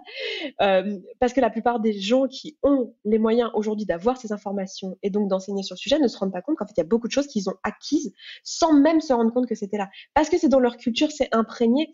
Et c'est ça le message que j'ai. C'est pour ça que j'adore les réseaux sociaux, que j'adore YouTube. C'est qu'on permet ça, en fait. On permet d'accéder à des bulles culturelles auxquelles on n'avait pas accès sinon par le biais de ta famille et de tes études où tu étais super fermé. Et c'est ça qui est génial. Et c'est en ça qu'aujourd'hui, tout est possible, effectivement, parce que l'information est disponible. Donc, si vous êtes un peu curieux et que vous allez voir les gens qui vous énervent sur Internet et qui disent des trucs qui vous paraissent complètement absurdes dans votre système de valeurs, bah, c'est super intéressant d'aller écouter ce qu'ils ont à dire et ce qui est naturel pour eux. Parce que moi, je trouve ça fascinant. Il y a des trucs que tu vas pas garder. Hein. Moi, je vais pas garder non, mais toutes ces féministes chialeuses qui, en fait, ne savent pas se sortir les doigts. Bon, ça, je vais pas garder. Par contre, ah, mais tu peux faire un montage financier et c'est super facile. Ça, je me dis, ah, je vais peut-être garder, tu vois. Ça m'intéresse comme pensée. Je vais la choper au vol et je vais aller creuser ça. Parce qu'effectivement, dans ma tête, c'était hyper compliqué, tu vois. Est-ce que tu dirais que Moi, j'ai noté 2 choses sur, mais je veux pas t'enlever le plaisir d'avoir ta propre analyse, mais j'ai l'impression, en analysant ton discours, que les facteurs les plus déterminants d'un parcours d'ascension sociale vont être, un, s'entourer. Être capable effectivement d'aller chercher des bonnes personnes qui sont susceptibles de nous élever. Et ce que tu viens de dire à l'instant, c'est accepter de se confronter à quelque chose à la différence, à des contenus qu'on n'aurait pas imaginé écouter, à des gens qui pensent des choses complètement différentes de nous, qui viennent de milieux complètement différents du nôtre.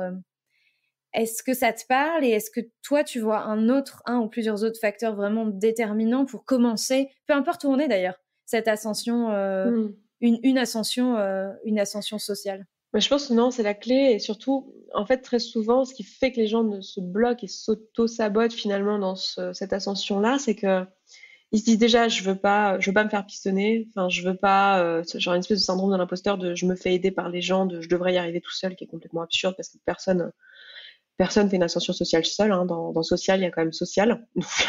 Je sais pas.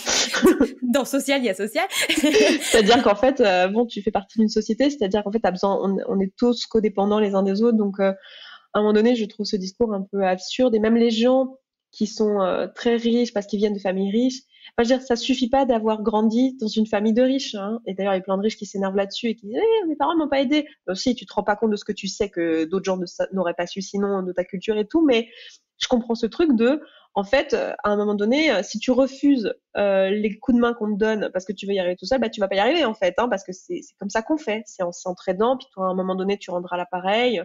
C'est ça en fait. Donc effectivement, s'enlever toute cette crainte du piston, je sais pas quoi, aller demander. C'est con, mais aller demander. En fait, il y a plein de gens qui disent oui, hein, en vrai. Juste va demander. Genre va dire, en fait j'ai une trop bonne idée, j'adorerais faire ça avec toi. Est-ce que je peux, tu vois? En fait, il y a plein de gens qui disent oui, donc aller demander, pas avoir peur de se prendre des noms. Et donc le truc qui est dérangeant, c'est généralement ça, vouloir faire tout seul, syndrome de l'imposteur, avoir peur du rejet, et dans le fait de pas vouloir s'ouvrir à d'autres trucs, avoir peur de se faire polluer par la vision des riches. Tu sais, il y a vraiment ce truc de mon Dieu, je vais devenir un gros connard riche, tu vois. Je veux pas m'imprégner de ces gens, je veux pas écouter ces gens parce que je suis pas d'accord avec eux. Et en fait, pour moi, il y a une confiance en toi et en tes valeurs, genre si tu as confiance en toi et à savoir faire la différence du vrai du faux dans ton système de valeurs et à très aligné, en fait, tu n'as pas à avoir peur de l'influence des autres. Va chercher ce qu'ils ont à te dire, écoute-les, et tu vas peut-être te surprendre à aimer certains trucs. Et souvent, quand les gens qui ont peur de ça, en fait, ils ont peur d'eux-mêmes. Ils se disent, ah, mais en réalité, le truc, quand tu creuses, c'est j'ai peur d'être un peu égoïste, j'ai peur d'être un petit peu comme ça, en fait, en vrai, qu'il y a une part de moi qui a envie de... J'ai peur d'être un peu superficielle, j'ai peur de devenir un gros con, j'ai peur de devenir Mais si tu te connais bien et si tu te ramènes à qui tu es et à ce que tu trouves, ce que tu valorises, en réalité, tu vas pas effacer ta culture de base. Enfin, c'est ça qui est fou, c'est qu'en fait, même si tu voulais, tu es un mélange de tout ça dans tous les cas, en fait. Voilà. Donc, moi, je dirais de l'ouverture d'esprit et, ouais, c'est ça. S'ouvrir, quoi. On a très peu parlé chiffres. Ouais. Je peux donner Tu veux qu'on parle chiffres? Tu veux des sous? Je veux des sous. Vas-y. Non, parce que toi-même, tu donnes peu de chiffres. Je sais qu'on en a parlé avant de préparer cet épisode. Tu m'as dit, ouais, pourquoi pas. C'est pas par peur d'en donner. C'est pas par peur d'en donner. Hein, c'est vraiment, je sais pas. C'est pas super important pour moi les chiffres. C'est vrai que c'est un marqueur extérieur de réussite et de ce qui est possible. Donc ça peut valoir le coup de les dire. Mais je sais pas. Qu'est-ce que tu veux savoir? Mais en fait, ça rejoint la conversation qu'on a eue, c'est-à-dire c'est aussi une source d'inspiration de se dire cette nana-là, elle a été capable de faire ça. Donc, c'est sûr, il y a une partie des gens qui vont écouter ton audience, mon audience, qui vont se dire c'est de la vantardise, ou je sais pas quoi, elle pète plus de son cul, ou j'en sais rien. Et il y a une partie des autres qui va dire waouh, mais cette nana, c'est fou. Et genre, elle l'a fait avec son bagage à elle et tout. Ok, elle avait des atouts. Moi, qu'est-ce que j'ai? Ok, j'ai compris son discours. Et si elle l'a, en gros, si elle l'a fait, je peux le faire. Pas parce que si on veut, on peut, mais parce que autre chose, tout ce qu'on a expliqué. Ouais, si d'autres l'ont fait avec les désavantages qui étaient les leurs, ok, certes, aussi leurs avantages aussi. Moi, si je suis honnête avec moi-même, je peux le faire. Donc, je vais trouver comment le faire, mais je peux le faire aussi. Eh ben écoute, je sais pas, pour te dire, quand j'étais plus jeune, un jour, ma mère m'a dit réussir sa vie, c'est gagner 2 000 € par mois. Pour elle, c'était vraiment le truc, et je me suis rendu compte au fur et à mesure de mes coachings que, en fait, c'est un truc qui revient souvent, ce chiffre, ce 2 000 € par mois. Alors, je sais pas d'où il sort, culturellement, ça serait très intéressant de savoir. Je sais pas d'où il sort. Donc pendant longtemps, je me suis limitée à 2000 euros par mois. Donc quand j'étais développeuse web, je gagnais 2000 euros par mois. Et, euh, et donc mon chiffre d'affaires s'est limité à ça pendant un petit moment. Tu vois, 2000 euros, c'était avoir réussi dans la vie. Et puis il a fallu que je pète un peu ces croyances-là. Et aujourd'hui, si tu veux, SSB. Comment t'as fait toi? Tu as travaillé toute Je me seule suis fait sur cette coacher. croyance Je me suis fait coacher. tu t'es fait coacher? Ouais, je me suis fait coacher en Ah, business. retenez ça les auditeurs. Je me suis fait coacher en C'est pas business. moi qui ai coaché. Moi, Ouais. je coach des nanas sur le business. Moi, j'ai un mastermind où on coach quand même beaucoup sur l'argent. Je pense que là, c'est important. En fait, je pense que tu vois, tu as des croyances comme ça que tu ne peux pas. Enfin, c'est difficile. Il faut qu'il y ait quelqu'un qui te montre comment c'est possible de penser autrement, tu vois.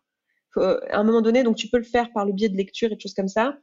Mais il y a des trucs qui sont tellement ancrés où en fait, si t'as pas un coach qui va débunker avec toi la pensée et t'en proposer d'autres encore et encore sur plusieurs mois, tu vois, c'est pas un truc dont tu te sors comme ça parce qu'un jour t'as lu un bouquin ou quelqu'un t'a dit que c'était possible. C'est vraiment plein de petits moments où on va te montrer que c'est possible pour que tu finisses par t'en convaincre et t'en auto-convaincre, tu vois.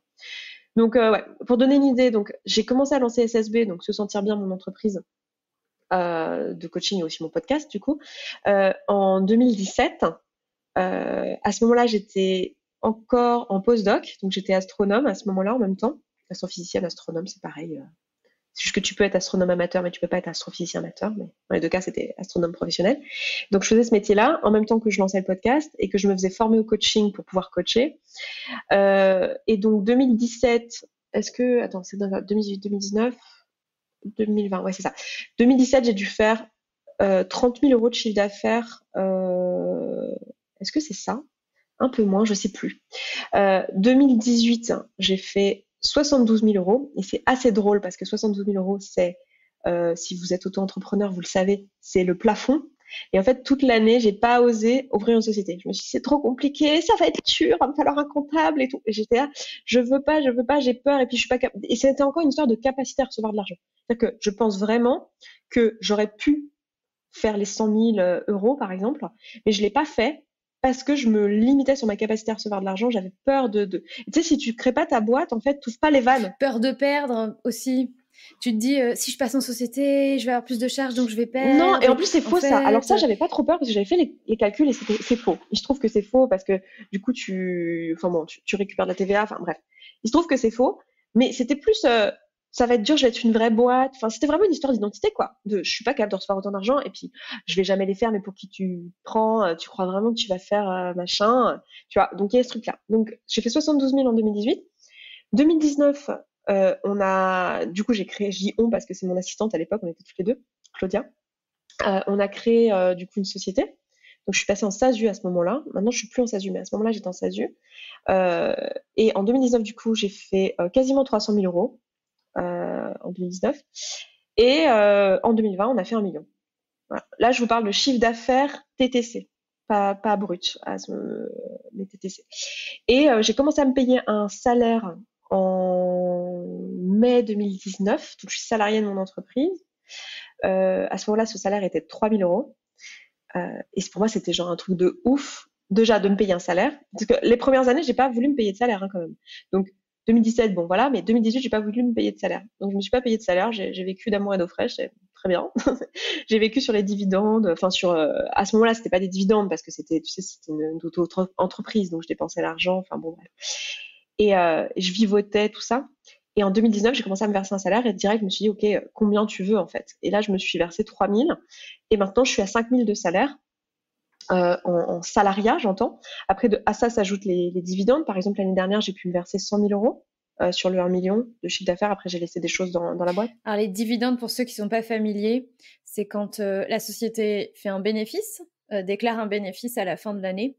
On peut le laisser dans la société ou on peut se le verser comme une rémunération complémentaire qu'on appelle les dividendes. Mais les dividendes ont beaucoup plus d'avantages fiscaux et sociaux, sont beaucoup moins taxés et moins de charges que la rémunération salariale, ouais. Après, tu payes quand même un fort ticket au moment où tu retires l'argent de ta société pour te la passer en nom propre. Donc, tu payes quand même 30% dessus, mais bon, c'est quelque chose qui est faisable. Donc, 30% et t'as payé tes impôts bien dessus sûr, puisque c'est du bien bénéfice. Sûr. Donc, tu payes tes impôts sur la société, sur le bénéfice, sur cette somme-là. Et ensuite, tu payes 30% de flat tax. Mais en fonction de ton régime, des fois, c'est quand même plus avantageux que de se Après, moi, verser en rémunération. donc du coup, j'ai mon salaire, mais avec ça, j'ai aussi des rémunérations complémentaires. Bon, j'ai des trucs avantageux, comme par exemple tout ce qui est Internet, téléphone, tout ça, c'est payé par ma société, enfin plein d'avantages comme ça. Mais aussi, le bureau dans lequel je te parle, là, en fait, c'est une pièce de mon appartement qui est payée par ma société. Donc là, il y a pareil, il faut voir ça avec votre comptable, les amis, si vous écoutez ça, mais en fait, il y a des règles là-dessus au mètre carré, machin. Enfin, il y a des choses qui encadrent ça. Et puis, j'ai aussi la marque Se Sentir Bien qui m'appartient en nom propre, qui est louée à ma société. La marque Se Sentir Bien, elle m'appartient en nom propre. Pourquoi? Parce que je me suis dit, si un jour Se Sentir Bien, l'entreprise coule, je veux pouvoir garder l'usage du podcast, en fait. Je veux pouvoir continuer à utiliser, à monétiser ça. Donc pour ça, il fallait que ça soit associé à mon nom. Donc la société Se Sentir Bien me paye quelque chose pour avoir le droit d'utiliser ce nom.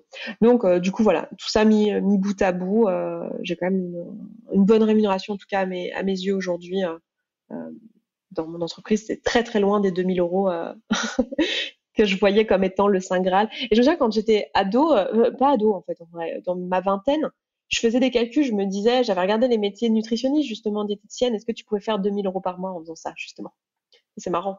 J'avais ce truc-là en me disant, quand j'aurai 2000 euros par mois en CDI, je pourrais acheter un appart, tu vois.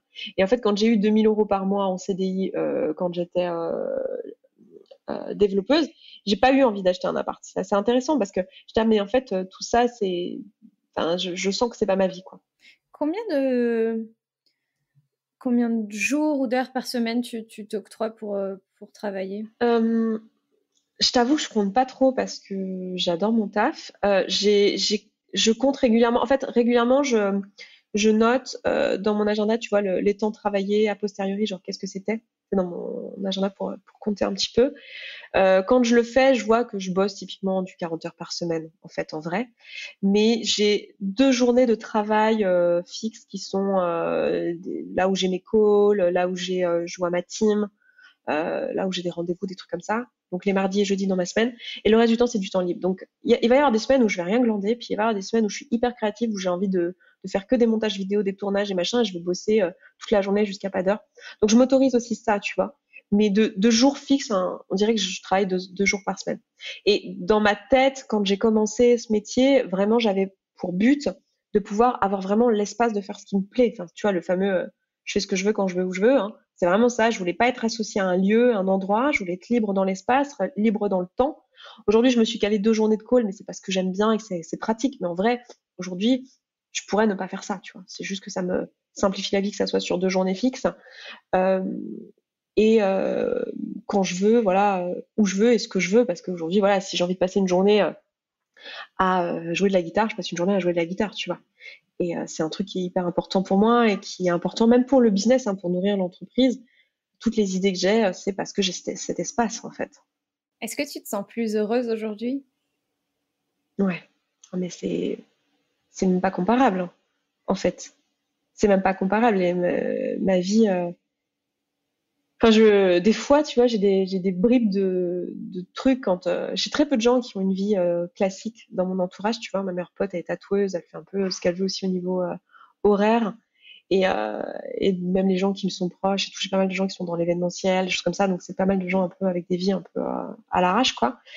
Mais des fois, je tombe sur quelqu'un, tu vois, un ami d'amis ou quoi, qui me dit des trucs du genre, ah bah oui, mais du coup, vendredi, pas avant 18h parce que je sors du bureau et je fais, ah putain, ça me ramène, c'est cette espèce d'angoisse de, ah oui, c'est vrai, il y a des gens, ils font ça vraiment, vraiment tous les jours, quoi. Oh mon Dieu, mais genre, c'est rien que l'idée, si tu veux, me rend triste, mais je vous jure, j'avais vraiment envie de me tirer une balle. Moi, je sais pas, j'ai passé un an, toute l'année où j'étais développeuse web, j'allais dans les chiottes de la boîte pleurer, en fait. Et je savais même pas pourquoi. Juste d'être là, ça me faisait chialer, quoi. Donc non, je suis 1000 fois plus heureuse, mais c'est pas une question d'argent, c'est ça qui est fou. C'est vraiment une question de liberté. Avant qu'on termine, j'avais envie de te poser une question. J'espère qu'elle va pas te mettre en difficulté. Je la pose pas souvent, mais est-ce qu'il y a quelqu'un dans ton entourage, est-ce que quelqu'un que tu connais ou même que tu n'as jamais rencontré mais qui t'inspire? D'ailleurs, on n'a pas parlé de c'est une autre question, de tes modèles ou de tes mentors, est-ce que tu en as? Mais est-ce qu'il y a quelqu'un que tu aimerais entendre parler d'argent à ce micro et que soit que tu connais, soit que tu connais pas, mais que tu aimerais volontiers qui partage sa vision de l'argent avec Moi, je moi? pense une nana que j'adore sur les réseaux sociaux, que je suis depuis longtemps et qui a un parcours assez fun, je pense. C'est une youtubeuse beauté à la base, Sandrea, je sais pas si tu vois qui c'est. Non, mais moi, je suis très nulle dans dans ce milieu-là, je connais Eh ben personne. écoute, va regarder Sandrea. Elle vit aux États-Unis et elle a un parcours pareil. Je pense que tu sais, alors moi j'adore cette meuf parce que si tu veux, ça se voit déjà elle est pas connue du tout, qu'elle a plein de choses intéressantes à dire derrière ses airs de je fais du make-up il y a longtemps. Parce que maintenant elle fait plus tellement ça en fait, elle est un peu déviée. Mais j'adore ce genre de nana qui est là où on l'attend pas, tu sais. Genre, c'est la blonde bien foutue, machin, mais la meuf, elle sait de quoi elle parle et elle est très créative et tout. C'est quelqu'un qui m'inspire beaucoup. Et j'adorerais l'entendre parler d'argent, notamment parce qu'elle a la double culture américaine-française. Hmm. Ça m'intéresserait beaucoup de l'entendre parler parce que pour le coup il y a un vrai mélange culturel à mon avis parce que le rapport à l'argent aux US et le rapport à l'argent en France c'est pas du tout la même et moi elle m'impressionne quand elle partage des vlogs de sa maison où elle fait des travaux et tout. Elle a une baraque, la meuf est toute seule avec sa fille, elle a une baraque énorme tu vois en France mais genre même moi je vois que j'ai encore des limites tu sais, je déménage dans un putain de bel appart dans le Marais 70 mètres carrés toute seule et en fait, j'ai une part de moi, tu sais, qui a un peu peur. Je dis bon, quand je vais, enfin, il va bien falloir que je monte chez moi, sur les réseaux sociaux à un moment donné, juste parce que c'est pratique, tu vois. Et les gens vont savoir que je suis riche, du coup. Il y a un petit peu ce truc de bon, je vais me prendre de la haine, c'est sûr, tu vois. Parce qu'on s'habitue à ce que les gens qui vivent seuls, ils vivent dans des cages à lapins, tu vois, à Ouais. Paris. Et en fait, non, c'est pas mon cas, tu vois.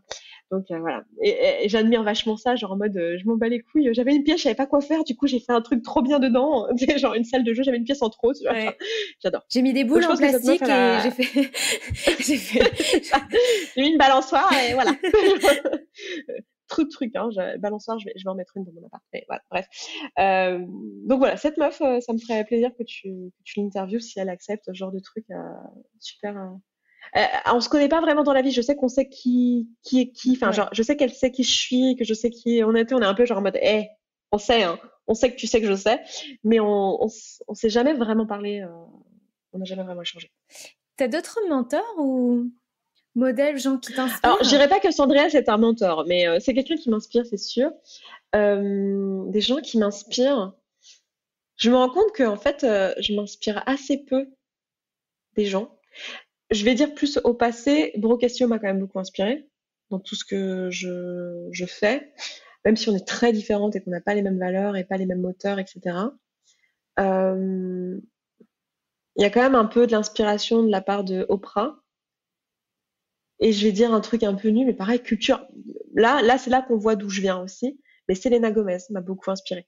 C'est là qu'on voit d'où je viens. Et je trouve ça hyper intéressant de se rendre compte de ça, tu vois. Qu'est-ce qui t'inspire chez Selena Gomez, par exemple?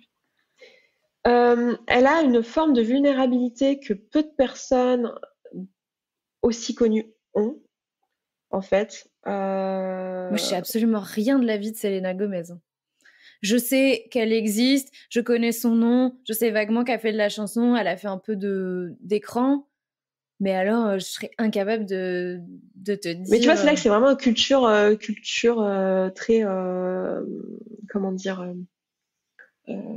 populaire. classe moyenne, voire ouais, populaire, ouais, Ouais. voilà. En fait, elle m'inspire vachement parce qu'elle a un discours. En fait, c'est quelqu'un qui est riche, mais qui reste bienveillant. Tu vois, moi, ça fait partie de ces personnes qui ont pu montrer que c'est pas parce que je deviens riche que je vais devenir une grosse connasse, en fait. Elle a ce discours, elle est très proche des gens dans sa façon de faire. Alors, proche avec la distance qu'elle est capable. Elle a pas ce truc des Américains, c'est une vraie question. C'est too much, quoi. Ah, elle a pas ce genre de truc. Parce que moi, c'est une vraie Pas barrière que j'ai trop, je avec pense les que sa Américains. culture hispanique fait que. Le côté un peu hispanique fait que, tu vois, elle a quand même une double culture, elle aussi. Et puis, je sais pas, son parcours, elle a eu plein de chance, hein, évidemment, sur son parcours, mais elle a su les saisir et elle a pas ce discours culpabilisant. Enfin, je sais pas. Je sais pas, elle me parle beaucoup. Le côté un peu femme, indépendante. Ses créas aussi, elle les fait vraiment du début à la fin, tu vois. Voilà, bon, c'est. Ce que j'aime bien dans ton choix, et c'est très intéressant, c'est te dire, hey, regardez en fait, vos exemples, ça n'a pas besoin d'être Gandhi, Mère Teresa, ou Michelle Obama, en fait. Allez chercher dans la culture populaire, dans votre culture à vous. Non, mais en fait, pour tous les gens qui nous écoutent et qui se disent comment est-ce que je fais justement, juste dans votre culture à vous, peut-être c'est juste regarder un peu plus la vie des gens qui vous inspirent. Et je vais te dire un truc un peu bête, hein, mais ma grand-mère, ma grand-mère, c'est vraiment une source d'inspiration. Ma grand-mère, elle est morte maintenant à un grand âge, mais elle était de 1917. Donc, je sais pas si tu te rends compte de la génération que c'était. Et elle était infirmière libérale. Et c'est elle payait quelqu'un pour s'occuper de ses 5 enfants. Elle avait jamais vraiment voulu avoir d'enfants en réalité. Et à l'époque, elle était à son compte. Et ses comptes étaient au nom de son mari parce que à l'époque, on n'avait pas le droit d'avoir un compte en banque en tant que femme. Mais elle était à son compte, la meuf. Donc, et je peux te dire, infirmière libérale, elle a pas fait que des avortements légaux, ma grand-mère. Vu les dates à laquelle elle a dû exercer, elle a dû faire 0 avortement légaux, à mon avis. Donc, autant te dire que c'est littéralement une source d'inspiration. Moi, elle m'a dit, on n'a pas besoin d'un homme dans ce monde. Elle m'a déjà dit des trucs dans des prises de décision quand j'étais au lycée, notamment où j'hésitais à aller en S, et elle est morte, j'avais 19 ans. Tu vois. Et elle me disait, un garçon, il ferait quoi?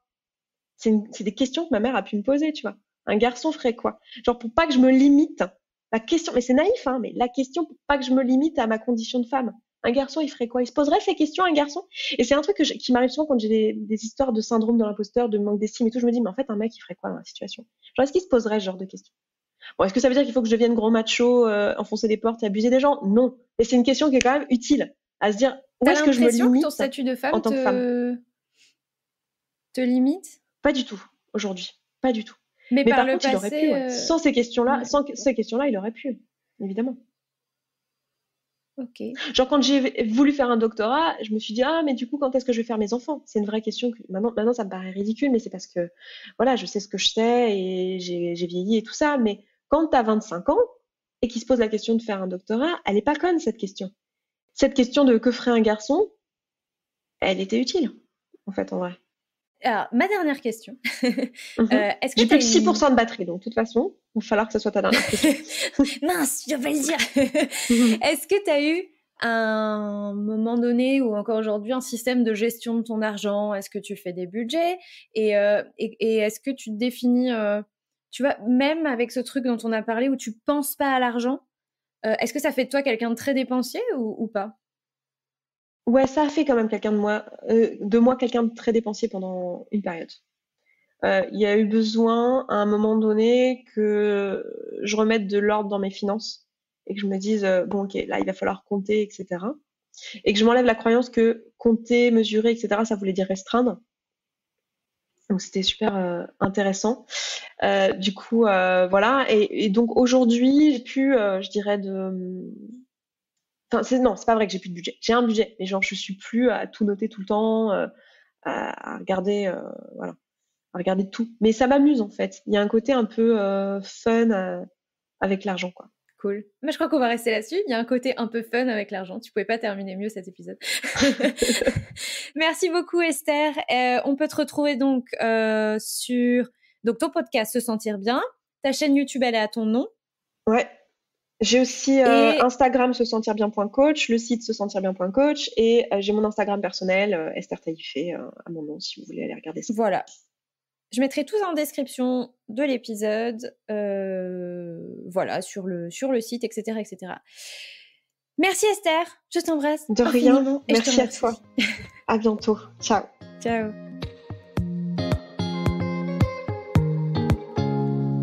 À tous mes warriors qui écoutent jusqu'au bout, venez me dire ce que vous avez pensé de l'épisode sur Instagram, en message privé ou en commentaire du post du jour. Est-ce que notre causerie vous a inspiré? Est-ce que ça vous a ouvert de nouvelles perspectives sur la façon dont on peut s'élever dans l'échelle sociale? Si vous découvrez Esther pour la première fois et que vous avez aimé notre échange, que vous avez aimé son style, la façon dont elle parle, je vous encourage vivement à écouter son podcast, Se Sentir Bien. Moi, c'est comme ça que je l'ai découvert et j'ai beaucoup de plaisir à l'écouter. C'est un podcast très généraliste. Ses coachings sont des coachings sur la thématique de la perte du poids. En revanche, c'est vraiment un podcast généraliste. Donc, moi, j'ai eu beaucoup de plaisir et j'ai encore beaucoup de plaisir à l'écouter. Mon moment préféré de l'épisode, celui qu'on a fait ensemble, celui que vous venez d'écouter, c'est quand je lui ai naïvement demandé « Mais comment t'as fait pour travailler ta relation à l'argent ?» Et qu'elle m'a répondu « Je me suis fait coacher !» Et c'était un peu un moment... J'ai un peu ressenti une jouissance intérieure quand elle a dit ça. Je me suis dit oui, et merci de le dire. Et je lui ai pas demandé de le dire, et pour toutes les personnes qui écoutent, voilà une preuve de plus, enfin en tout cas une démonstration de plus de ce que peut apporter le coaching dans la vie de quelqu'un. Et ce qu'elle dit, ça me parle vraiment, parce que ce qu'elle dit à ce moment-là dans l'épisode, moi aussi j'ai lu beaucoup de livres dans ma vie. Alors beaucoup, encore une fois, tout est relatif. Moi je lis à peu près 10 à 12 livres par an, ce qui pour certains est peu et ce qui pour d'autres est beaucoup. Pour moi en tout cas c'est beaucoup.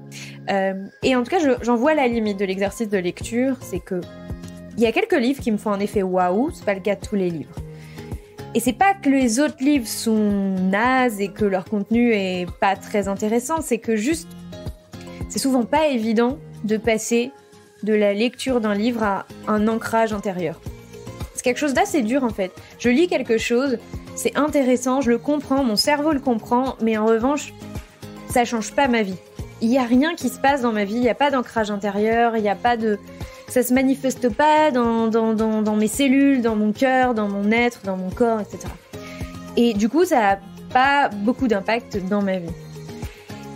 Et dans ce cas, comme Esther l'explique, je trouve que c'est important d'avoir cette personne à ses côtés pour nous aider à cheminer, à comprendre comment on fonctionne, à reprogrammer nos croyances, à rediriger nos pensées en permanence pour continuer à évoluer dans le sens que l'on veut pour soi et sans attendre des décennies que ça arrive tout seul. Moi-même, je me suis fait coacher, Esther s'est fait coacher. Et ce que je voulais vous dire, c'est que si vous ressentez l'envie de travailler avec moi, en tout cas sur ces sujets-là, je vous invite à m'écrire tout simplement. J'ai une offre de coaching individuelle sur 6 mois et je lance régulièrement aussi des programmes sur 3 mois en petits groupes que j'appelle les masterminds et qui sont peut-être l'une ou l'autre des deux formules, ce que vous avez besoin, ce dont vous avez envie, je préfère le dire comme ça, pour avancer.